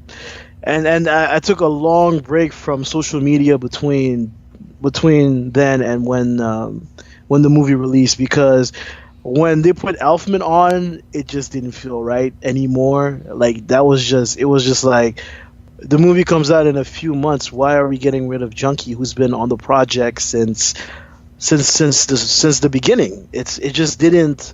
That's completely when my mind was like, this is not good. Yeah, it was definitely a weird move that close to the release of the film, as you said. And Elfman, obviously not a stranger to these kinds of movies. It's the 8th time he had worked at the time on the superhero genre after composing music for Tim Burton in Batman and Batman Returns, 2003's Hulk, Sam Raimi's Spider-Man and Spider-Man 2, Hellboy 2, The Golden Army by Guillermo, and Joey Whedon's Avengers Age of Ultron. The safe bet, right? He's actually good. His Spider-Man scores are actually very good. He's a very good composer. I agree, but this is also like a WB just going for the very safe route of, all right, exactly. We know he's the tried and true. Let's just go with that. Same thing with Joss. Joss was he did the Avengers, and he was loved and well received, and so on and so forth. So, how could this not be a good idea? Yeah, I guess all the signs to them were pointing at they're going in the right direction. And anyone confused by me calling him Joey or Joseph, anyone who hasn't heard the show in the past, I have no respect for the guy. So I'm going by his legal name of Joseph Whedon. I'll call him Joey, I'll call him Joe, I'll call him Joseph, not this other nonsense. But that's just me. But Junkie XL, he had a statement about this. He was not... One of the few things I think he's said about this project since. He hasn't said anything, right? No, I don't think after this statement, which was... Did you want to go ahead and read it? He said, "As my mentor Hans Zimmer told me, you haven't made it in Hollywood as a composer until you get replaced on a project. So I guess I finally graduated this week. It pains me to leave the project, but a big thanks to Zack for asking me to be a part of his vision. And I wish Danny, Joss, and Warner Brothers all the best with Justice League." End quote. And that is it. I don't know if you know, but I'm still seeing confusion on Twitter. People thinking, is the whole score done by Junkie? Was it not? What happened here? I think it's done. I think there's a full soundtrack. I think it's done. I do. I really believe that his full score is finished. We have bits of it now, don't we? Even yes, I even think in that Justice League trailer too, the Justice League, the one that we got at Comic-Con 2017, I do believe that the track in there is from Junkie, because we don't hear that at all in the movie. You don't hear it at all in the movie. So I do believe, and there's some promotional work. There's that short clip about, you can't save the world on your own. That's monologued by Lois Lane, Amy Adams. And the music in there does sound very much like what we heard in that second trailer of Justice League. And the official composing of a movie, the score, the sound, all of that is very instrumental in the tone and feel of every part of filmmaking. Is huge, right, for the movie. It all has to be a miracle, right, for this all to come together and make a good film. It's very difficult to make stuff like Man of Steel or Batman v Superman. So an instrumental part of that to suddenly be changed and reworked into something that was not at all fitting with the rest of what had already come out is a massive, now we see a misstep in this direction, and it's unfortunate. But I hope that if this, what it looks to be, a lot of people think if this whole soundtrack and score is finished, then maybe it can just be reworked to give this movie the proper feel, to give the Snyder Cut the feel it deserved or was intended to be. I'll also add that Junkie even had time to work with Gary Clark Jr. on the music for the first Justice League trailer, the Come Together sound, so good. Yeah, which is what we use for our opening for most of our episodes on the film Exiles. So if you had time to do that, I'm sure that he was already working knee deep on the project. And that trailer came out in March. So I do think that he had time to finish the score. Maybe there's another NDR involved, but as you mentioned, not much. And Junkie's been around Zack in this universe since Man of Steel. He's not credited for the score for Man of Steel, which is fully Hans Zimmer, but he was working with Hans Zimmer on the score for Justice League. For Man of Steel. I'm sorry. As he calls him, his mentor. So very interesting. Yes. Yeah. Also, Hans Zimmer does that for a lot of his of the young composers around. Well, hopefully, we'll get to hear the full Junkie soundtrack or composition one day. But a lot of hopes. This is where we really see a shift in Zack Snyder and how he feels with what is happening to his original cut of the film. And then that comes on July 18th, 2017, when Zack completely removes all of his Justice League movie reference posts from Twitter. That takes a lot of fucking time. He took the time to do all, whether or not, he made the decision to get rid of all of that from Twitter. This included his profile picture, removing his Justice League Twitter banner. Geek Tyrant suspected that the Justice League hitting theaters wasn't his film anymore. And this, of course, is not a good sign for PR in general. Went very silent about the film. Yeah, he did. I don't think he spoke about it for quite a while after that. Actually, I don't think anybody heard from Zack for a while after that, right? I think he tweeted out on Comic-Con. At Comic-Con, I think he said something about the Justice League cast is descending upon Comic-Con to release that second trailer. Mm-hmm. But I think that was the last thing he said about the film, if I remember clearly. Do you think this is the period in which he really, or probably shortly before this, but when he fully realized, okay, this is not my movie anymore. They are not going with my vision. I think that's when he fully found out about the lengths that they were going through with the reshoots, because the reshoots we know were a very tough endeavor for Warner Brothers. They had to, because they can say whatever they want. These reshoots were not scheduled. these actors were working on other projects. Henry Cavill was working on Mission Impossible. He had the mustache. I think Ezra was working on Fantastic Beast. Ben was going through his own set of personal issues, and he was called back right after to reshoot a lot of scenes. And you can tell in the version of Justice League that we got, Ben Affleck does not look like Ben Affleck, if you see what I'm saying. Mm-hmm. And Jason was filming Aquaman in Australia.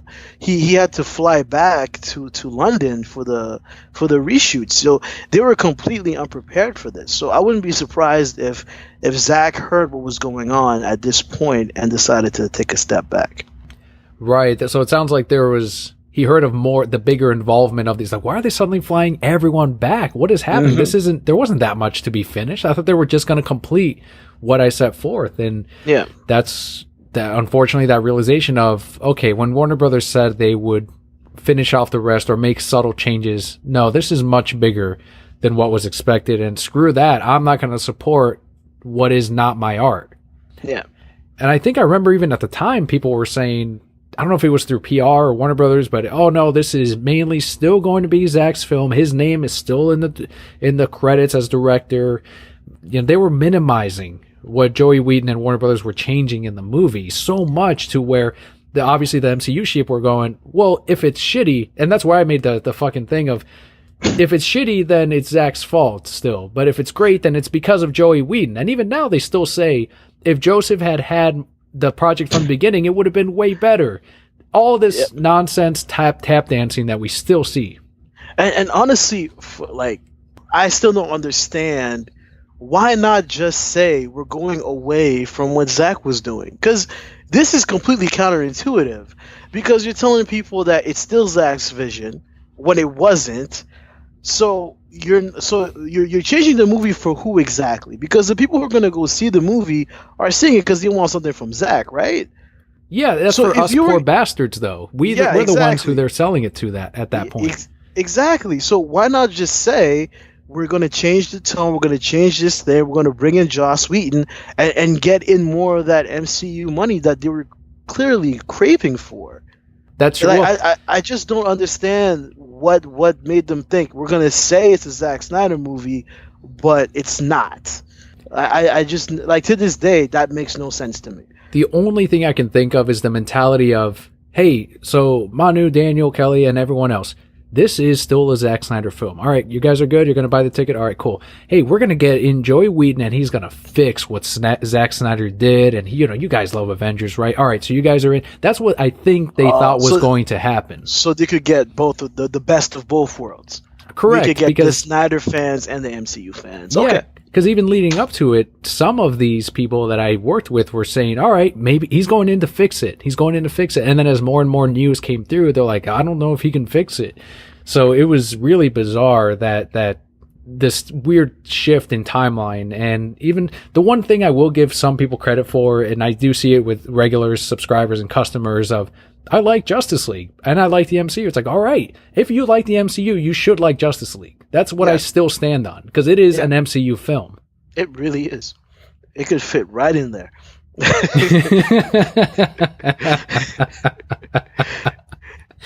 Oh, man. It could fit right in there between Captain Marvel and Thor Ragnarok. It's like, it's right there. It's that sweet spot. It's made for right there, Miss Marvel and that comedy. All right, so we head into September 19th. We're right here. September 19th, 2017. After putting together an iPhone film titled Snow Steam Iron, Zack was asked on his lack of involvement in what is now known as Justice League. Justice League. He says it's unfair in a lot of ways. Referencing getting involved back into the movie. I'm at a place where I feel excited about it, and I'm happy for my guys, and I love these people that are working on it, and they're my family, and I think they're doing an amazing job. But I've kind of just let them do their thing. End quote. Yeah, very PR talk of, it's not mine, but they're great. I love them. I'm not going to shit on them, because there's people that he cares about that are still involved in the movie, and I'm sure for him, he would have loved to have seen this make $1 billion, because that would have meant that the people that he originally had envisioned for these roles were going to do well and have a great future, even if it was without him.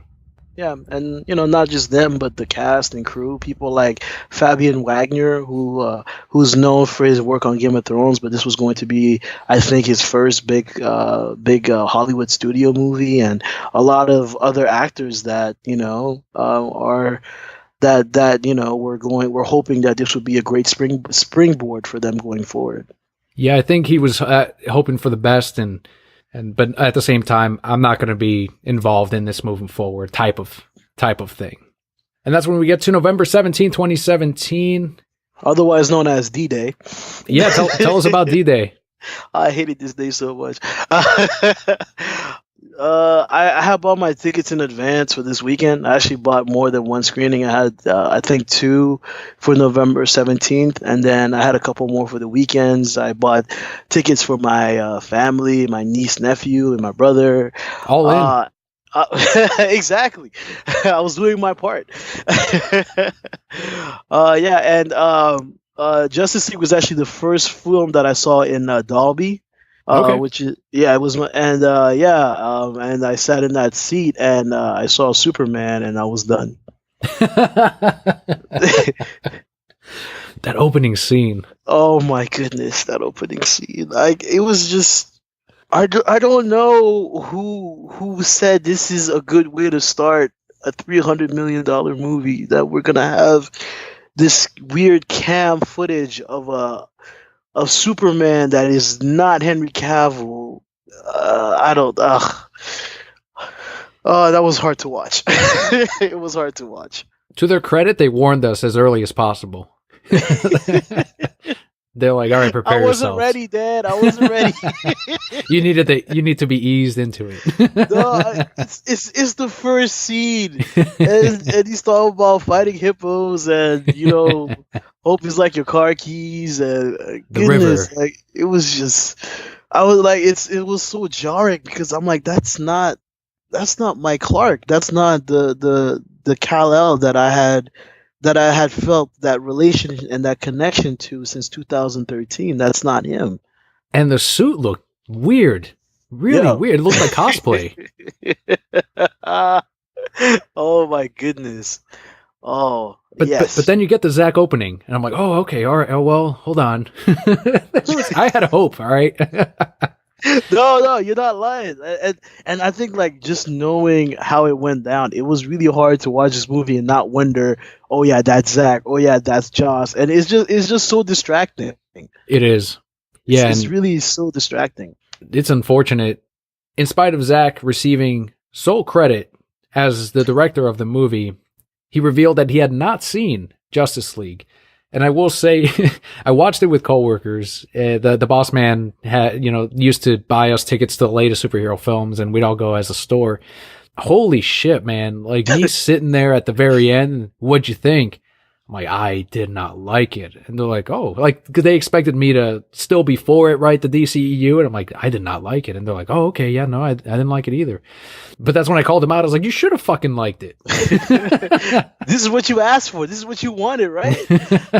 Exactly. I remember walking out of the theater. I was so upset. I was so frustrated. And it was everybody, they had like a bunch of screenings at the same time. So all of the screenings were like coming out at the same time. And I was just standing there listening to the general audience talk about this movie. And I just got upset all over again. It was just like, what'd you hear? Oh my God. Pardon me? Yeah, I'm sorry. You were about to go in it. I was asking, what'd you hear?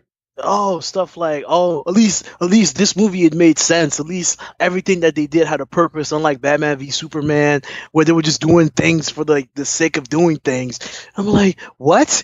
And then there's this like girl who's like, yeah, and BVS was dark. Like, that was that. Like, BVS was dark. Like she had made like this like deep cut commentary about the art of film that no one has ever made in like the centuries since. It was just so flabbergasting to hear what I was hearing. I don't know why you put yourself through that. I don't know either. Yeah. I left immediately. No, I went with a friend and they were using the restroom, so I was waiting for them to come out. That's why I was just like, oh, goodness me. And this is when critics pointed out that there were two different tones to Justice League as a fault to the film. So obviously it's and I agree. They're right. Even a broken clock is right twice a day. And that's when Whedon had reportedly shot 15 to 20% of the film, according to Screen Rant. How much do you think was reshot? What do you think? How much? Yeah. Well, of that particular cut. What do you think? Well, I think that the entire third act, everything after Superman's return, rebirth, or whatever happened, I think everything after that is Whedon. I think everything from the little fight with the League, the one punch that sent Aquaman flying and we never got to see him again. I think everything from that point on, with Lois coming, the big guns, I think all of that is Joss from that point. That was definitely Joss. And the Superman Resurrection, as you mentioned, the third act was very different. And you can tell from the mustache on Superman CG. Yeah, I honestly believe that most of the movie is Joss, and they kept Zack's action scenes, but they just recut them and repurposed them to fit the time. But I think that most of that movie is not Zack's at all. And this was further supported by Zack on Vero, who put out the post, quote, "I will be honest, I have not seen the film since I stepped away. You know, I love these characters. I wish only I could only finish it for you and the others who love Man of Steel, BVS." End quote. Massive. Shots fired, right? We wish too, honestly. This is, I think, where his narrative of, all right, now I can say, I'm against this. Can we be clear about this now? So you don't think that Zack is the one that put in that Russian family in there? I love that infamous post. What Russian family? Everyone lost their shit. Oh my God. They took so much screen time. All right, let's move forward though, because this is where, all right, Snyder Cut's happening. November 17th, 2017.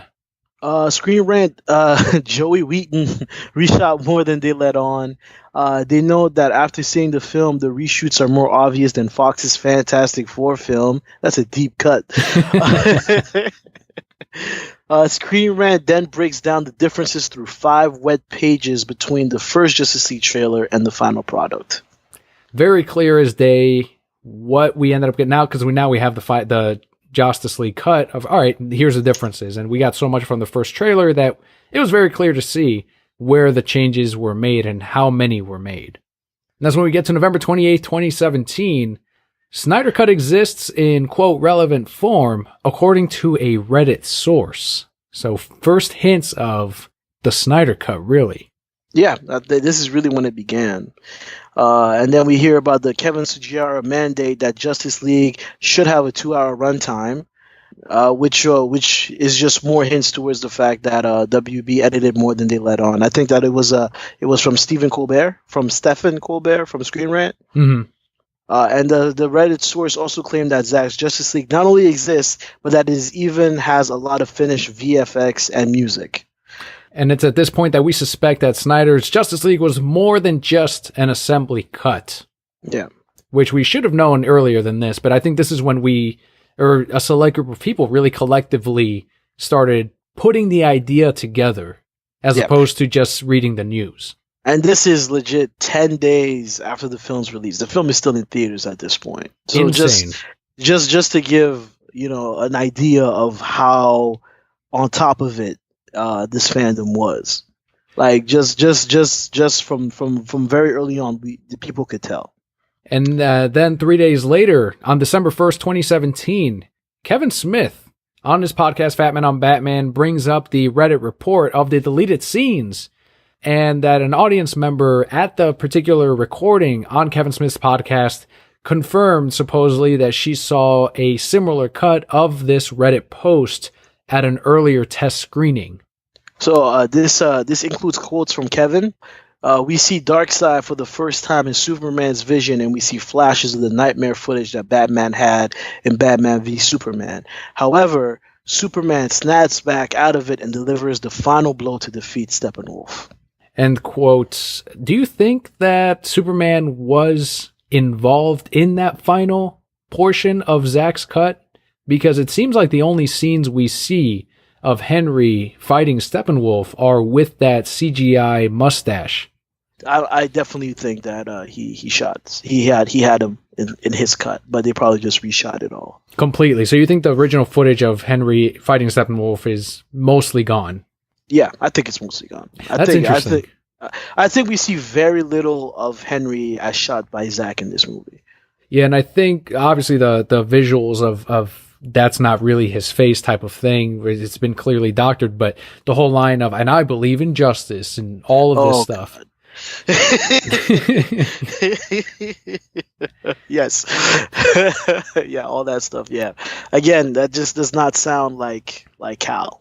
This Reddit poster saying that he snaps out of it, so we would have gotten even more plot points, which would have made even more sense with this resurrection of Superman via the mother boxes of him being corrupted, or at least trying to get corrupted by Darkseid using the mother boxes, which would have been an amazing plot point in that final act, not only as okay, so there's even more connections to his resurrection, but also to the future of the DC universe, and then a connection to a future villain, which is Darkseid, who is mentioned even in Joey Whedon's cut of the film, which I think would have been imperative in making the mother boxes that much more important, not just to the movie, but to the full DCEU. Yeah, you're absolutely right. And it's a shame, and it just feels like a lot of wasted opportunities that I don't understand why they made these choices. And that's when we get to 9 days later on December 10th, 2017, where Steppenwolf actor, is it Ciaran Hinds?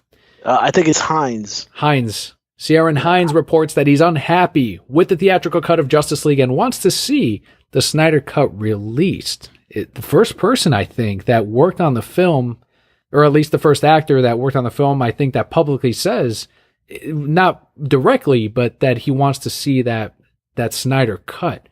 Although it is from photographer Jason LeBoy, who claimed that he told him that he hopes to see Zack's cut release. So not a direct quote.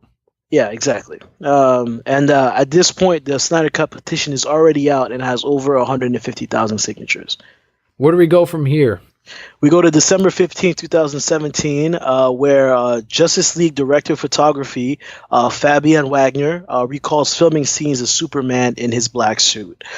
Through an interview with Collider, actually, to be totally honest, I just can't remember if we were shooting it as a test or if we were actually shooting it as a full scene with the suit. I definitely shot it, but I just can't remember if it was more of a test or a full scene. But definitely seeing the black costume was great. So I'm not 100% sure whether that would have been in the movie anyhow. Wow. Oh, yeah. So in a previous interview with Inverse, Fabian seemed much more confident on the black suit. With the backtrack, people suspected he was misremembering or was told to backtrack by Warner Brothers. I'll still tell you, I think he was told to backtrack by Warner Brothers. Because I would assume that you would know if you're shooting for a test or for a scene. I don't think that those things are the same. I don't know. I've never been on a film set. I might be wrong, but I really doubt that shooting a test and shooting an actual scene are the same thing, if you see what I'm saying. Especially if you're the DP. He knows. The DP would know, right? You're right. So that's maybe that. Okay, so the black suit, final act of the film, which would fit with the complete throwaway of those scenes shot by Zack, and instead with the red and blue suit, which they would have guessed at that time, audiences would have wanted to see. And I will give them credit that if they had released the black suit version of Justice League, audience members would have taken that and ran with it as a literal lack of color.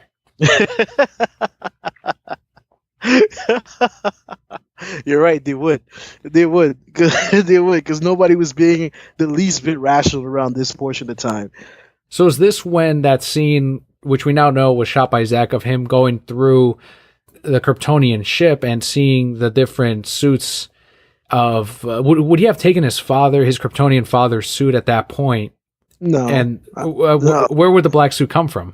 From what I remember reading at some point, that when Cyborg connects with the mother boxes, right, with the Kryptonian ship, he has a view of the future. Okay. So we get to see the nightmare sequence from his perspective as well, and we see Superman in his suit, and I think that he's in the black suit there. And when the scene when the League is lined up and they're looking at Clark, Mm-hmm. and then Cyborg's suit starts to go on attack mode all by itself. Apparently, it's because he saw that future version, and he saw that future vision. The memory was in his suit's memory bank. I want to Right. say, and was reacting to that memory when it saw Clark, and that's why it attacked. That makes so much more fucking sense. Jesus, like that's it right there. Yeah. Well, All right, now, you're making this is more frustrating now because this is more information. This is how I knew I had the right person here. Yeah, I remember reading this. Again, there's a lot of theories, but I do remember that one very vividly, and it seemed to fit with a lot of the things that we knew. As someone is listening because to this even now, Cyborg send that to.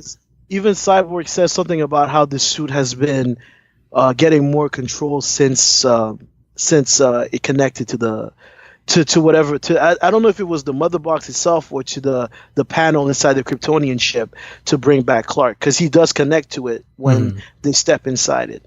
If someone can ask this to Zack right now as they're listening on Vero, if they haven't already, ask him again just to confirm please. this. Just please, yeah, that would be great. So the one bit I'm stuck on is if he saw the black suit Superman in his nightmare version of the movie, that would have conflicted with what we saw in BVS, right? Yeah, because in that nightmare he still has the Superman suit. And then as they go further on, he would have had the black suit, the more Kryptonian version, right? Yeah, exactly. I mean, because maybe the vision that Cyborg saw was further forward than that point. Gotcha. Because I think that maybe Bruce died, but Cyborg and Flash might have still been around at that time. Mm-hmm. So again, we don't have enough information to fill in all the blanks, but we're doing the best we can. Yeah. And this is when, on January 1st, 2018, we get that new Superman image cut by Joe Whedon, which surfaced on an official image of Henry Cavill about to take flight in Justice League. So maybe that does lend that more credibility to the idea of he still would have worn that traditional red and blue when he came out of that Kryptonian. It seems to be the second first flight, correct? Yes, yeah, exactly. Because he goes through the ship and he chooses to wear the suit again, and he steps out. And I think that scene is added in the Justice League Blu-ray, which I do not own. And yeah, I think that he kneels down, and it's supposed to parallel back to his first flight at the beginning in Man of Steel. Further showing us that it's still our Superman that came back from the dead. Yes, exactly. And that's when we go into January 20th, 2018. When Zack Snyder officially confirms via Vero that his cut of Justice League is more complete than people thought at the time. Vero and Twitter user Fiona Zhang post a link reporting on Zack's more complete cut of the film, to which Zack himself likes. Very subtly confirming all this. Yeah. I'm just going to like that. Up to this point, Zack has been very elusive about his cut of the film, and this was one of the many instances in which he finally begins to like specific Vero posts in relation to the Snyder Cut of Justice League. And this is when the naysayers started to come out in force against the Snyder Cut movement. Another clash, right, in these ideas of, at this point, there's no Snyder Cut, guys. It's not there. It doesn't exist. He never finished it. Yes, exactly. Yeah. And since then, we head many months later to March 8th of last year, 2018, where Zack posts a shot of Lois and Martha from a deleted scene at the Kent farm from his cut of the movie on Vero to celebrate International Women's Day. And this scene would have further developed the relationship between the two, as opposed to the thirsty joke scene that took place at the Daily Planet in the theatrical cut. What thirsty joke? That's what Zack's saying, right? Unbelievable. When I was sitting there in the theater, I'm like, no, this is not it. This is not it. So it was the thirsty joke that came right after that woman was on screen talking about how an alien did this and so forth, and they're basically just laughing at the person who at the it's like there's like a news report, and the the reporter is laughing at this woman that is whining about an alien attack and talking about how they're going to probe her husband and so on and so forth. Silly aliens, but this is a post-Man of Steel world. But yeah, silly alien does not fit. Ha ha ha ha ha ha. Aliens don't exist. Oh yeah, the Superman and Zod and half of Metropolis being burnt up and Doomsday. Insanity. Yeah. So on about 12 days later, on March 20th, buyers that find that Zack is not present in the special features of the Blu-ray release of Justice League aside from production footage. This further gives weight that he left WB under worse circumstances than once thought, and that this version of the film is one that he wants nothing to do with. I'm only taking this based on these reports and people who may or may not, much like Manu, I don't own the film, so maybe that's true, maybe it's not. I don't know if Zack's really there. Who knows? I don't know. On March 22nd, 2 days later, over 35 photos of deleted scenes and production shots from Zack Snyder's cut of Justice League get released via Chinese social media network Weibo, and these include a clean-shaven Henry Cavill, Kiersey Clemens' Iris West, and many more scenes. Yeah, I think most of those photos came from the art of the book of Justice League. Have you ever seen it? I haven't seen the actual book, but I did go through these photos, and there were pre-production or non-film scenes in here, but there were also shots from the Zack Snyder cut of the film. So I went to Barnes & Noble with a friend of mine, and they just happened to have it, so I was like leafing through it, and it's ridiculous, like how much Snyder stuff there is in the art of the book. That's crazy that they would include that much. Yes, so I'm guessing that I don't know how these books are made or what's the timeline for them, but there's a lot of things in the book that are not in the movie. So there's our Snyder Cut right there. Everyone's heading right now to their local Barnes. Yeah, there's a lot of pictures that people were reposting from it that never made the final film, which is just strange to think about, unless they kept cutting from the movie up until release. Like they had no idea what was going to be in it or not until it was done. And yet further evidence of this Snyder Cut that people kept denying, but we're seeing actual photos and pictures, aside from even the confirmations from the director of the Snyder Cut himself. Also on April 2nd, 2018, Cyborg actor Ray Fisher posts a deleted shot of his football scene with the following quote: "Life doesn't always go how we plan it. The only thing we can do is keep reaching for what we believe." End quote. Very subtle way to say, keep fighting, guys. Yeah. And in response, Zack Snyder posted another shot of Ray Fisher from the same scene with believe #Borg life, end quote. And the update further gave credibility that his cut of the film was finished before Joseph Whedon and Warner Brothers came in to change everything. So them telling the Snyder Cut movement, keep going, guys. You're doing the good work right now. Yeah, can we also talk about Cyborg, about Ray Fisher at Comic-Con in of that year? Go for it, yeah.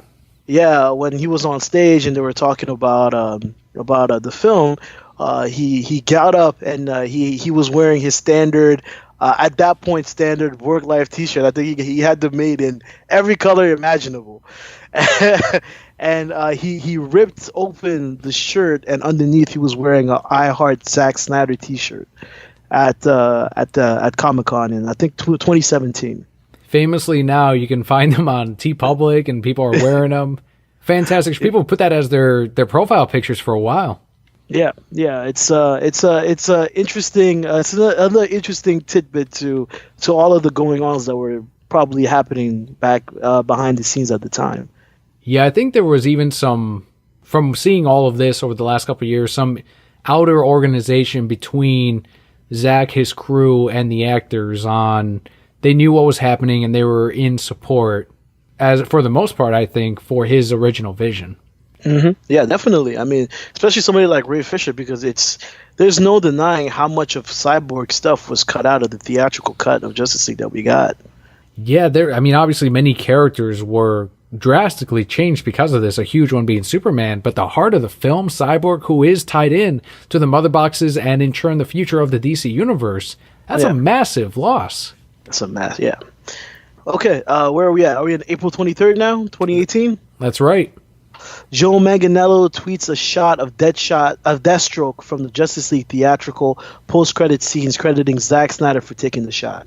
This confirms that Zack's plans for the villain of the DC universe were his and not Joey's. Or at least the Deathstroke now, as we know. That shot in particular was Zack's. I don't know if it was ever intended to be a post-credit scene, and I think we heard reports or rumors that the Green Lantern Corps were originally going to be a part of the post-credit scene. I don't know how credible that is, but that the inclusion of Deathstroke was in Zack's original cut. Yeah, he was. He definitely was. There was even some stuff being said that he's the one that breaks Lex out of prison, and that's actually a scene that was cut from the movie. That I would have loved to have seen. Deathstroke in action. Yes. But again, those are just rumors. We don't know. But if you take into account that Zack's movie is 214 minutes, it's possible that it's in there somewhere. Which would have been amazing. 3 days later, on April 26, 2018, Zack Snyder explains on social media in response to someone suggesting that Superman was evil in Batman v Superman's nightmare sequence due to the mother boxes. So the fans are now putting the pieces together, asking questions, and that's when Zack kind of leads it all, pushes it in the correct direction and says, quote, "Or if someone lost someone close to them, they might become susceptible to a certain equation and blame a certain bat for events that a too soon Bruce would know nothing about," end quote. That's responding to his original timeline more than I think his cut, right? Yeah. But again, like we were talking about earlier, there is a chance that Zack did do his best to keep the trains on the track so that he could eventually get to that point. Because if I understood clearly, Lois being murdered, that was supposed to take place in Justice League 2, not 1. Right. So it is possible that they could have still gotten there. And that same day, we got another post from Zack. Zack posted a deleted shot of Gal Gadot in the original history lesson scene of Justice League through Vero. "Happy birthday to my amazing friend." Is this the one where she's holding up the fire thing, right? Yes. Yeah, that's the one. Going into that history lesson, and very, very early, I think, hints of later on, maybe his plan was to, okay, so we're going to put this picture up, and then eventually lead into what we got later on, the big reveal. So then we move on to May 26th. Fan Ed Garcia asked storyboard artist Jay Oliva, the great Jay Oliva, yes, if you could tell us a bit about Zack's overall plan for the DCEU. At Jay Oliva once said, "I cannot go into any specifics, but it was epic, grand, emotional, joyful, and unforgettable. This seemed to dive more into Zack's 5-film plan rather than the Snyder Cut of Justice League." Which brings us down a little bit, makes us a little bit sad, but Jay has been a huge supporter of the Snyder Cut movement and has given us a lot of answers, I think, and a lot of support, and has debunked a lot of things on Twitter and still continues to do so. And he's done some pretty great animated films for DC. Absolutely. I think my favorite of his is The Dark Knight Return, Part 1 and 2. Yes, both of them are great. I like Flashpoint Paradox. Nice. Yes, that's right. And great even further Justice back, story. I like he worked on Jackie Chan Adventures way back in the day. I don't know if you ever saw that. I did, yeah. Yes. I used to love that cartoon as a kid. And that's not all we got from Jay. This is just a portion of what we've gotten since, but a big plot point is on June 16th of the Snyder Cut timeline of 2018. Jay Oliva confirms that a full cut of Zack Snyder's Justice League was completed before the Warner Brothers mandated changes. So yet again saying, guys, there's a full cut of this. On Twitter, at JOliva1, quote, "Zack isn't the kind of director who creates the film in the edit bay. It's all planned out meticulously from the beginning to the end. That's how Man of Steel and BVS was done. What I meant with 99% is that all of the scenes Zack envisioned was shot and exists in one form or another. Of course, there are still VFX that is unfinished, but I never inferred that the film was 99% done. Rather, that Zack's vision was all shot, except for a few reshoots planned," end quote. Yeah, that sounds exactly right. I mean, I think from most of what I know, Zach doesn't really toe into reshoots. Yeah, he seems to know exactly what he wants to do every day before they get on set. Like as he says, he draws everything that he shoots, and apparently he spends hours just drawing, and he draws from every angle. And we've been lucky enough to see how his what do you call them again? How his storyboards look. Hmm. Yeah, like how his storyboards look, because he shares some of them with us on Vero. He shows us the angles and like how the camera's gonna spin in some of them. So he seems to be very meticulous in his approach. So I am fully behind the idea that it's ready. 100%. Yeah, absolutely. And that's when we head into July 14th, 2018, where the Snyder Cut movement does something hugely positive for not just the DC universe, but for many people out there who may, who do have this hurdle to cross. The ForSnyderCut.com website launched a suicide prevention fundraiser. And Zack was very proud of the campaign, and he responded, "So proud. Please thank everyone. I'm so blessed to have you and all of this, all my amazing support." The toxic fan base, though, we're the toxic ones. We're horrible. We could Awful not be people. worse. Nope. A few days later, on July 19th, 2018, the Wall Street Journal reports that according to their research, there is no completed cut of Justice League, but did reach a spokesperson of Zack Snyder's who confirms yet again that Zack has not seen the theatrical cut of Justice League. So unfortunately, I don't know what kind of research they did. Obviously, they did not dig deep enough. I don't know. I think this was Ben Fritz, right? It might have been. I'm not too sure. I think it was Ben Fritz that wrote that article. And then a couple days later, we got July 29th, where someone broke their silence about the Snyder Cut. Yeah, it was Aquaman star Jason Momoa breaks his silence on the Snyder Cut at San Diego at San Diego Comic Con. He says Justice League was good, but Snyder's cut is better. Yet another massive flame under us, right? Put fire underneath our seats of hell yes, someone, Aquaman himself has broken this and said there is something else. Another person once again confirming that the Snyder Cut of Justice League exists. Yeah, I think he was the first cast member, right?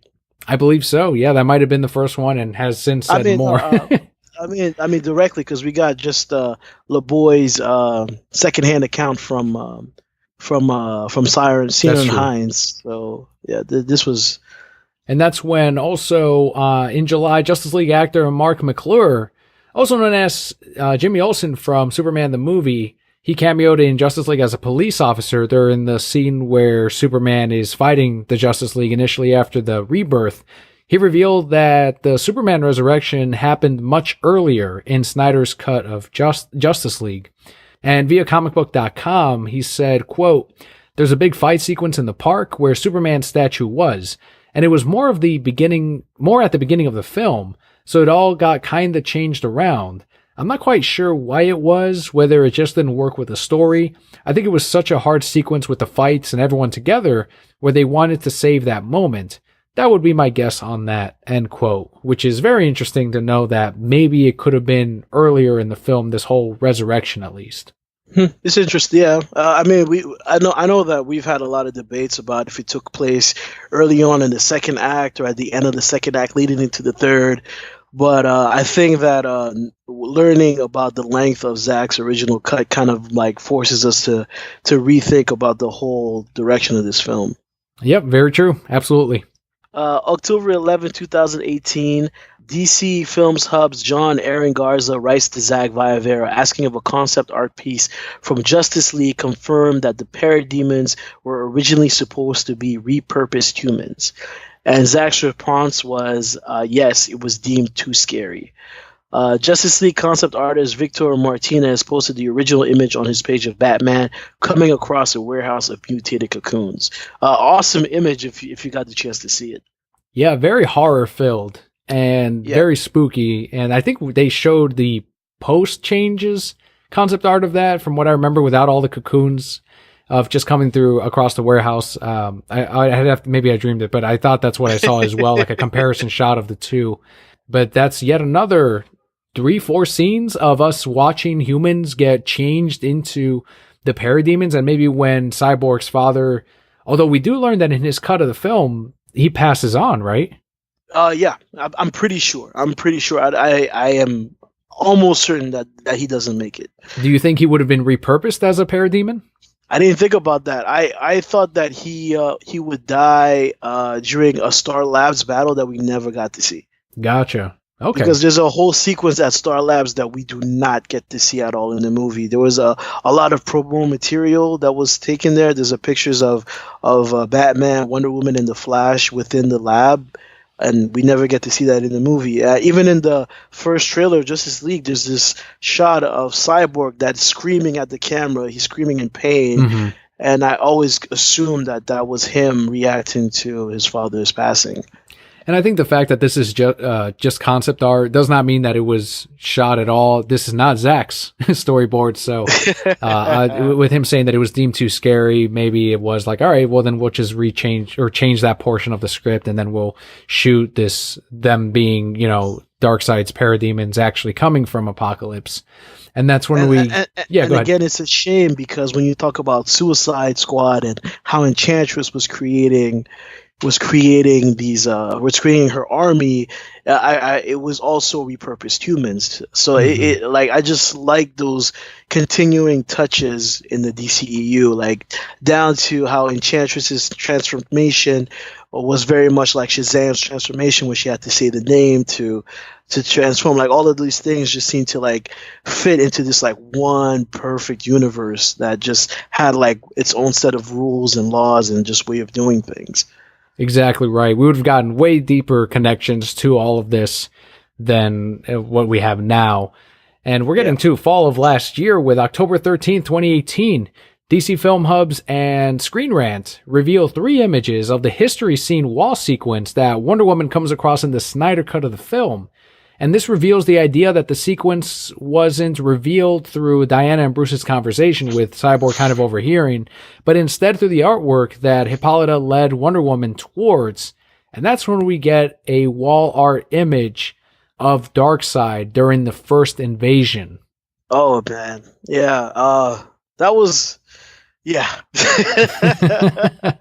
No, it's just so frustrating because it helps you see what Zack was going for.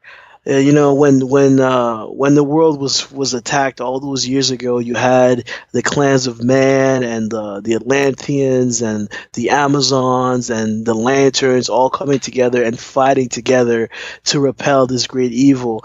And the idea that the Justice League was meant to be the reincarnation of those old alliances would have been something truly beautiful to see.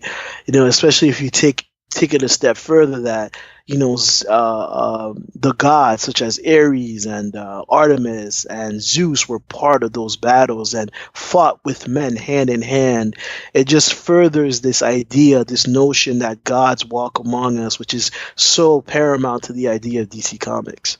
Couldn't have said it better myself, man. That is perfect. And the man himself confirmed it on November 25th of last year, when Zack shares a photo of Darkseid via Vero from his cut of Justice League. Yeah, it's that same shot from Diana's history lesson wall scene. And what is that quote that we see all the time, even today, every single day? The bell can't be unrung. Cannot ding, be. Ding, ding, ding. Damn right.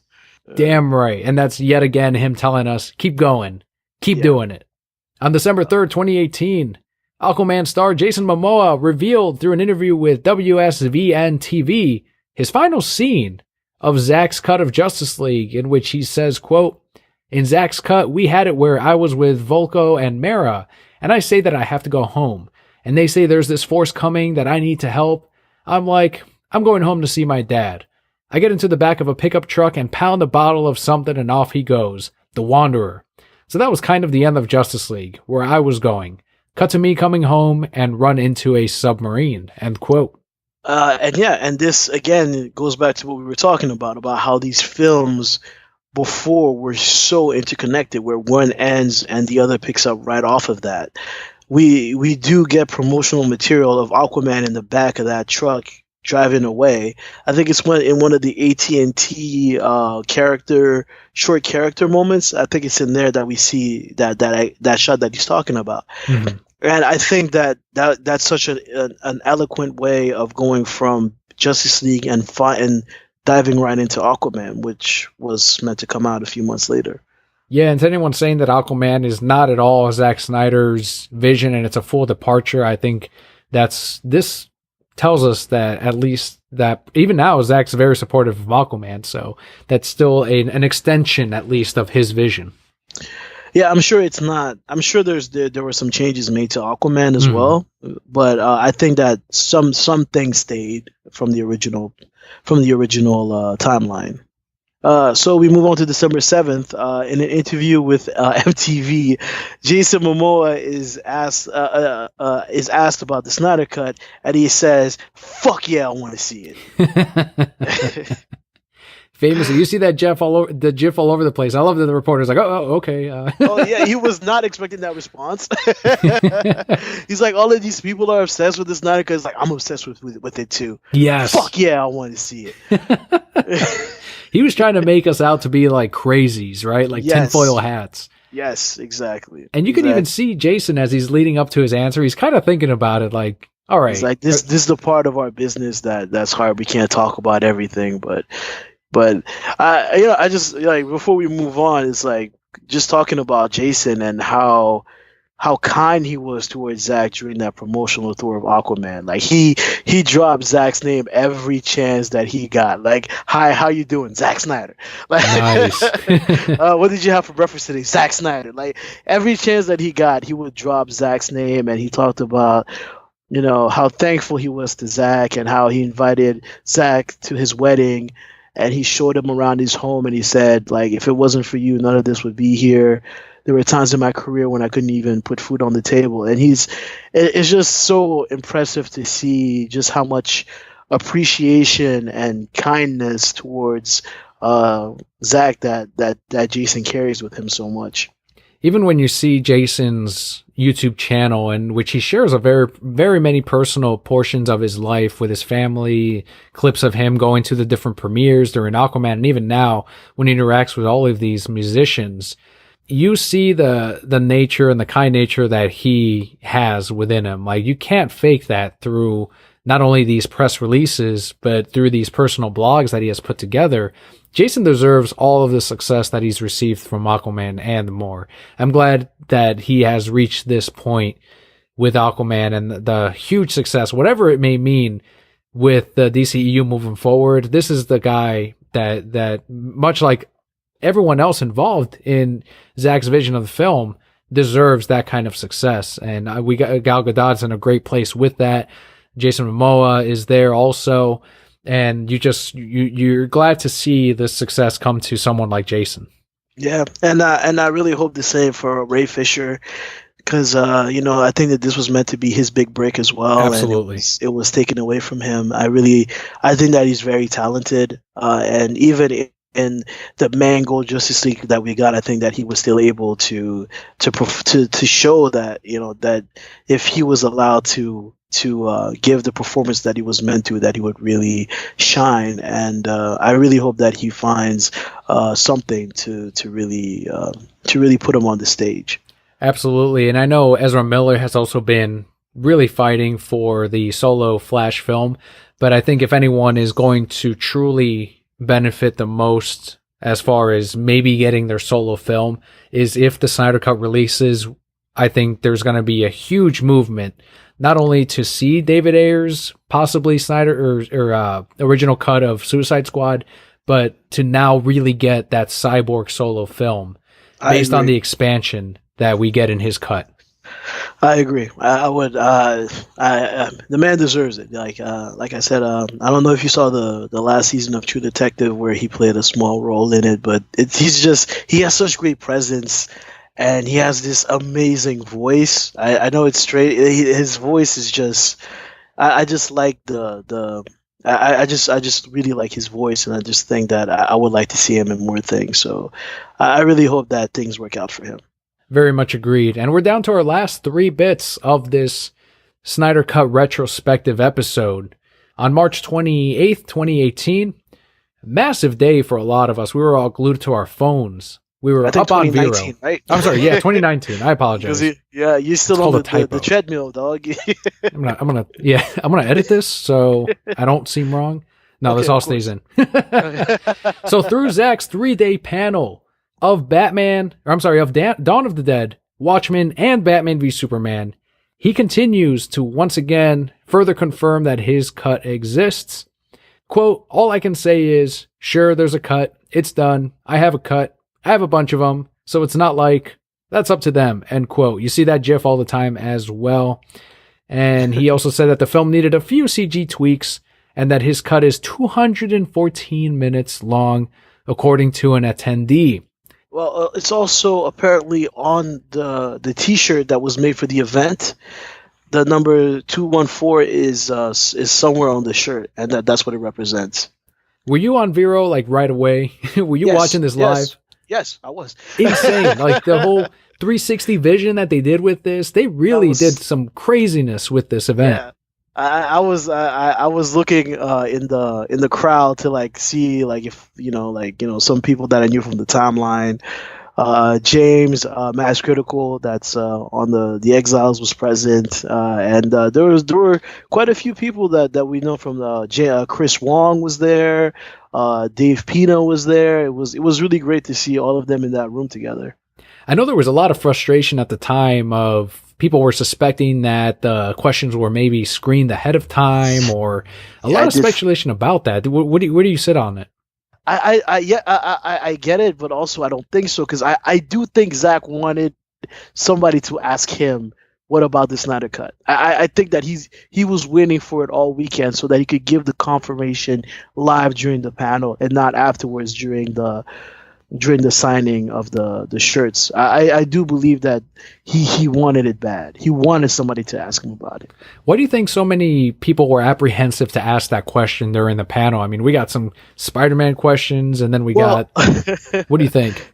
Well, I honestly believe that it's part of the Snyder cult PTSD. I think that we are at this point where we're so aware of our reputation, of the things that people say about us, about how we're toxic and how we're this and we're that and the third. So I think that a lot of us go the other way and try to show that we're not what people think that we are. And I think that a lot of people were trying to show that, especially on those first 2 nights, because BVS was on night 3. They had Zack for 3 nights, and nobody asked him. So I do think that those first 2 nights there was a lot of respect that was given, and a lot of trying to enjoy the event and not make it just about this, even though I feel like the shadow of it was over the entire event. But I do think that is the reason why a lot of people, and I think that some people just wanted somebody else to ask. Nobody wanted to be the person to ask. Yeah, that's true. And I know he ended that Q&A for BVS a little bit earlier than the other nights, right? And I was at home watching it, and I was like, wait, that's it? And then I look at the clock, I'm like, it's only been like 45 minutes. What's going on here? And that was after he had pretty much unveiled the whole Darkseid killing Lois Lane bit. Yes. And you could tell he was so hyped to finally share that. He was so excited to finally be able to share that. He was like, and then Darkseid booms into the Batcave and murders Lois Lane, and just the gasps and everything that everybody, I think he was really excited to share that with everyone because, like I said before, he's a fan like us. Do you think he shared more than he should have, at least on their end? Because I think there were reports of Deborah shaking her head when he started diving into it. Probably. Probably. But hey, I'm not going to complain. I'm glad that he shared that, Absolutely. And this is all you as the Exiles Network. Massive reveal that happened in April. Super Scoopers, the Exiles Network, exclusively break the news that actor Ray Porter was cast and performed as Darkseid on Snyder's cut of Justice League. And this further tied into the storyboards of Darkseid and the model boxes when someone asked if any of those were filmed. Zack's response through Vero: "I shoot what I draw." Shortly after the Darkseid casting, Ray Porter liked and continues to like. He tweets and posts related to him being cast as Darkseid. He says posted a Funko Pop image of Darkseid while still honoring an NDA he signed with Warner Brothers. And Zack himself confirmed the casting on Vero. Ray Porter's a really nice man. He's a very, very good and kind man, and just like, we talked about with the others, it's a shame that he had so much of his work cut out from the film. Yeah, and you guys broke this story, and obviously you can't say exactly where this particular bit came from, but I think that the fact that we started seeing all the likes from Ray and then the confirmation from Zack, which I'm still, when I see some of these stories, it's like Zack confirms that the original Darkseid. I'm like, the fucking film Exiles broke that shit. The Exiles Network broke that shit. Trust me, we feel the same way. But it's okay. It is frustrating, but it's just good to have Ray Porter's name out there. Like I said, he's a really good man, and it's just nice that he's getting some recognition. And people have been going into his other work. He does a lot of stuff on audiobooks, and people have been digging into that. So it's just nice that he's getting spoken about, because he's like I said, he's a good man. I know you've probably heard by now about the group that's trying to raise money so they can do events at Comic-Con at San Diego. Mm-hmm. The billboard that's going to fly over Comic-Con for 2 hours, and now they've actually already reached the money for that, and now they're trying to get money so they can rent a billboard for that weekend. But Ray Porter actually took the time and donated some money to the cause to push the release of the Snyder Cut. Absolutely, he did, and I saw that, and I think it's half of this money raised is going towards suicide prevention. Yes, just like as all well. Of the other fundraisers that the Snyder Cut fans have done. Every time that they've done an event where fundraising was involved, they've always given more half of the money to AFSP. An incredibly toxic fan base. Now, having you on here, I've got to ask: do you think that Ray voice acting, motion cat? What are we looking at here? I don't know how much I can say. What are you talking about? What you can say? What do you think, Manu? Not what are you saying? What are you confirming? No, I'm not asking what are you confirming. What is your theory, your hypothesis on all of this? You're putting me on the spot, man. This is not even in the notes. do you think people should even look at the audiobooks? Definitely. Why shouldn't they? Just support his work, right? Yes, they definitely should. I agree. But I like to think that he was on set, that he performed, and it was more than just voice work. I like to think that it was that. Yeah, and hopefully, if we get Snyder's cut, we will see the work that Ray put in. Yeah, whatever level it may have been. Until then, we'll never know the full extent of it, of how big a part Darkseid played. But even in that article where we dropped the news, a woman said that she saw Darkseid, that he was in the movie, mm-hmm. even though his CG wasn't complete, but Darkseid was present. So it would be really good to know just how much of a presence he had in the movie. Got it. Final news right here. We're at the finish line of the Cosmic Treadmill, going back in time to April 14th of this year, 2019, in case you're hearing this 15 years from now.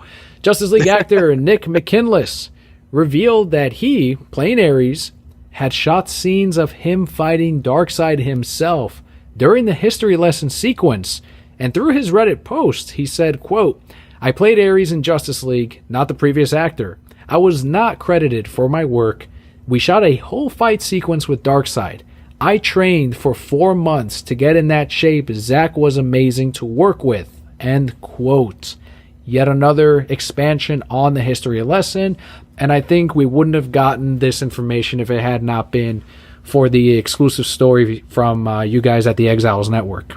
again, gods on Earth, Ares and Zeus against Darkseid. Like, again, a fan's dream to see. And again, it's such a shame that somebody else that put so much in work. I mean, training 4 months to get into shape for one sequence. That's amazing. That's amazing, and it's so unfortunate that that we didn't get to see it. A lot of people are speculating that I've seen some craziness of like, oh, the way the Green Lantern ring flies around, that it could have been, the Omega beams. I don't fall on that camp because I've seen in the comics the ring does fly in that sequence. But the one question I did have, and I want to hear your take on it, did we get both Darkseid? And this is what I've seen at least, is that we get both Darkseid and Steppenwolf in this history lesson. Ares fights Darkseid, and then Steppenwolf fights Zeus, and that's the sequence we would have gotten, not just Darkseid during the scene. I lean towards thinking it was just Darkseid. Really? So does the scenes of Steppenwolf, do you think that they would have Darkseid replaces those sequences, or they added? Okay. I think it's Darkseid and not Steppenwolf at all. So in Snyder's cut of Justice League, if we had not seen Steppenwolf at all be a part of the history lesson, I think, and I'm gonna have to look this up again after we're done, but I read somewhere that Steppenwolf was kicked out of the Old Gods planet. Okay. And in order to return, he wanted to win the Earth for Darkseid. So it gives me the impression that Darkseid lost that fight. Steppenwolf's exile, ha ha ha. Steppenwolf Exiles was actually not in coordinates with that. He was exiled for some other purpose, and then in order to go back into Darkseid's good graces, he thought that he could conquer Earth and give it to him. So something that Darkseid was not able to do before, he felt he could have done it instead. Yeah, there you go. Yeah, gotcha. That's interesting. That's yet again expands on everything, including our villain in Justice League.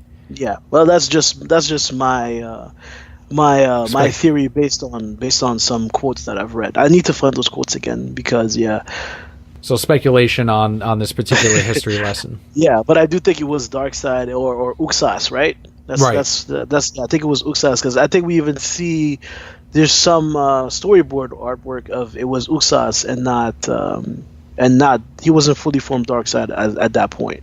Interesting. Okay, and then also we don't see, at least I haven't seen any kind of Steppenwolf artwork in that wall art sequence either. Yeah, I haven't either. So I definitely think that it was Darkseid in that history lesson against the forces of man, Atlanteans, Amazons, the old gods against the new, and all that good stuff. Gotcha. And that's where we are at this point now in May of 2019.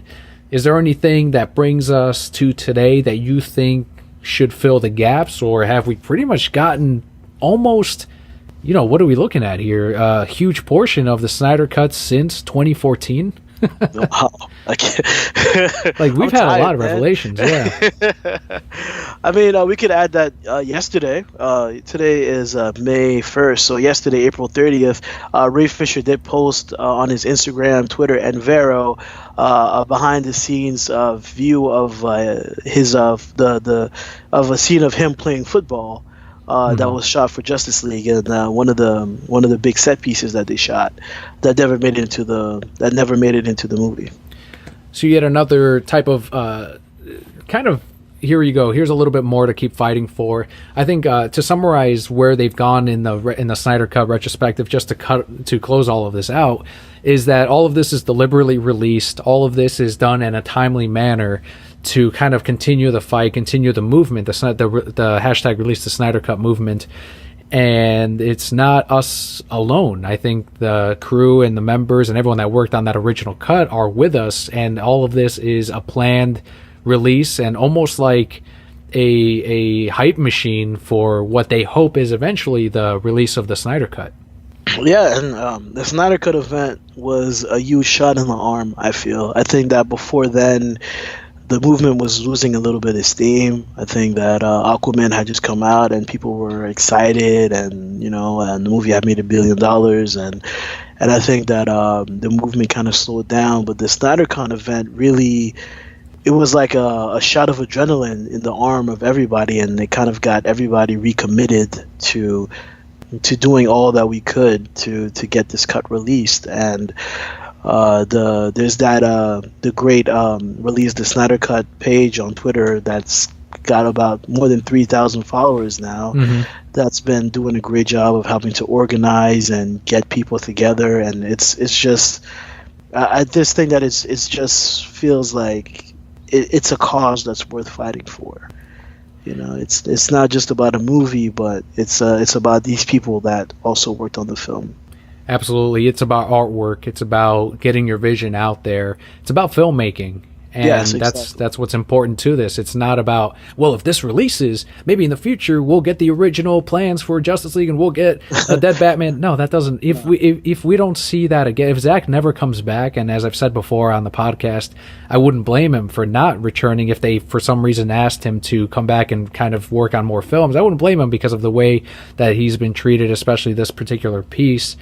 But at least that we get to see someone's original vision as an artist who wants the world to see it, very clearly wants the world to see it, if anything for that. And to that 3-day event, I saw some of the opposite of, like, yeah, a lot of people were like, hell yeah, re-energized, and they got a lot of information about Darkseid killing Lois Lane. And they got some people going, you know, losing and deflating and saying, well, we're not going to see that original vision that he wanted. The Justice League cut, his cut of Justice League is not that. It's like, I get that, right, but there's a lot of inspiration from that in that original cut. There's no way he just clean cut got rid of that and then made Justice League Part 1. A lot of those elements are still there, and this does not mean that we're going to get Justice League Part 2 if the Snyder Cut releases. This means that we get to see, we get to take a look at what could have been, and more importantly, as you mentioned, his original cut, the artist's original work. And I honestly just want to see the movie I paid to see, because that's just where I stand on it. I paid to see this movie. This is the movie that I paid to see in theaters in November of 2017, and that was not what I got. That's not what I was promised. That's not what I was told I was getting, and I think that that's also a very important part, that, you know, we are fans, but we're also consumers, and I think that, you know, you need to treat people who spend their hard-earned money on you with, you know, a certain kind of respect. And I feel that I feel deeply disrespected by WB and some of the decisions that they made, and releasing the Snyder Cut will go a long way towards forgiving a lot of that. I 100% agree. And if you want to see the full breakdown of this timeline, once again, head on over to forsnydercut.com. You will find the link in today's show notes. And huge thanks as well to everyone that came forward and helped shape this episode by pointing us to the website. Manu coming forward, several people coming forward and volunteering to be on the show. But Manu, you for dedicating the time, not only while we're recording right now, over 2 hours of content, but also the work that you put in looking at the notes and genuinely caring about this episode and appearing on the show for us, because not a lot of people would truly go at this in the way that you have. So honestly, Manu, I really thank you, not only for this episode, but for previous collaborations that we've done, and for being a point of contact always, and what I consider a friend for Kelli and I.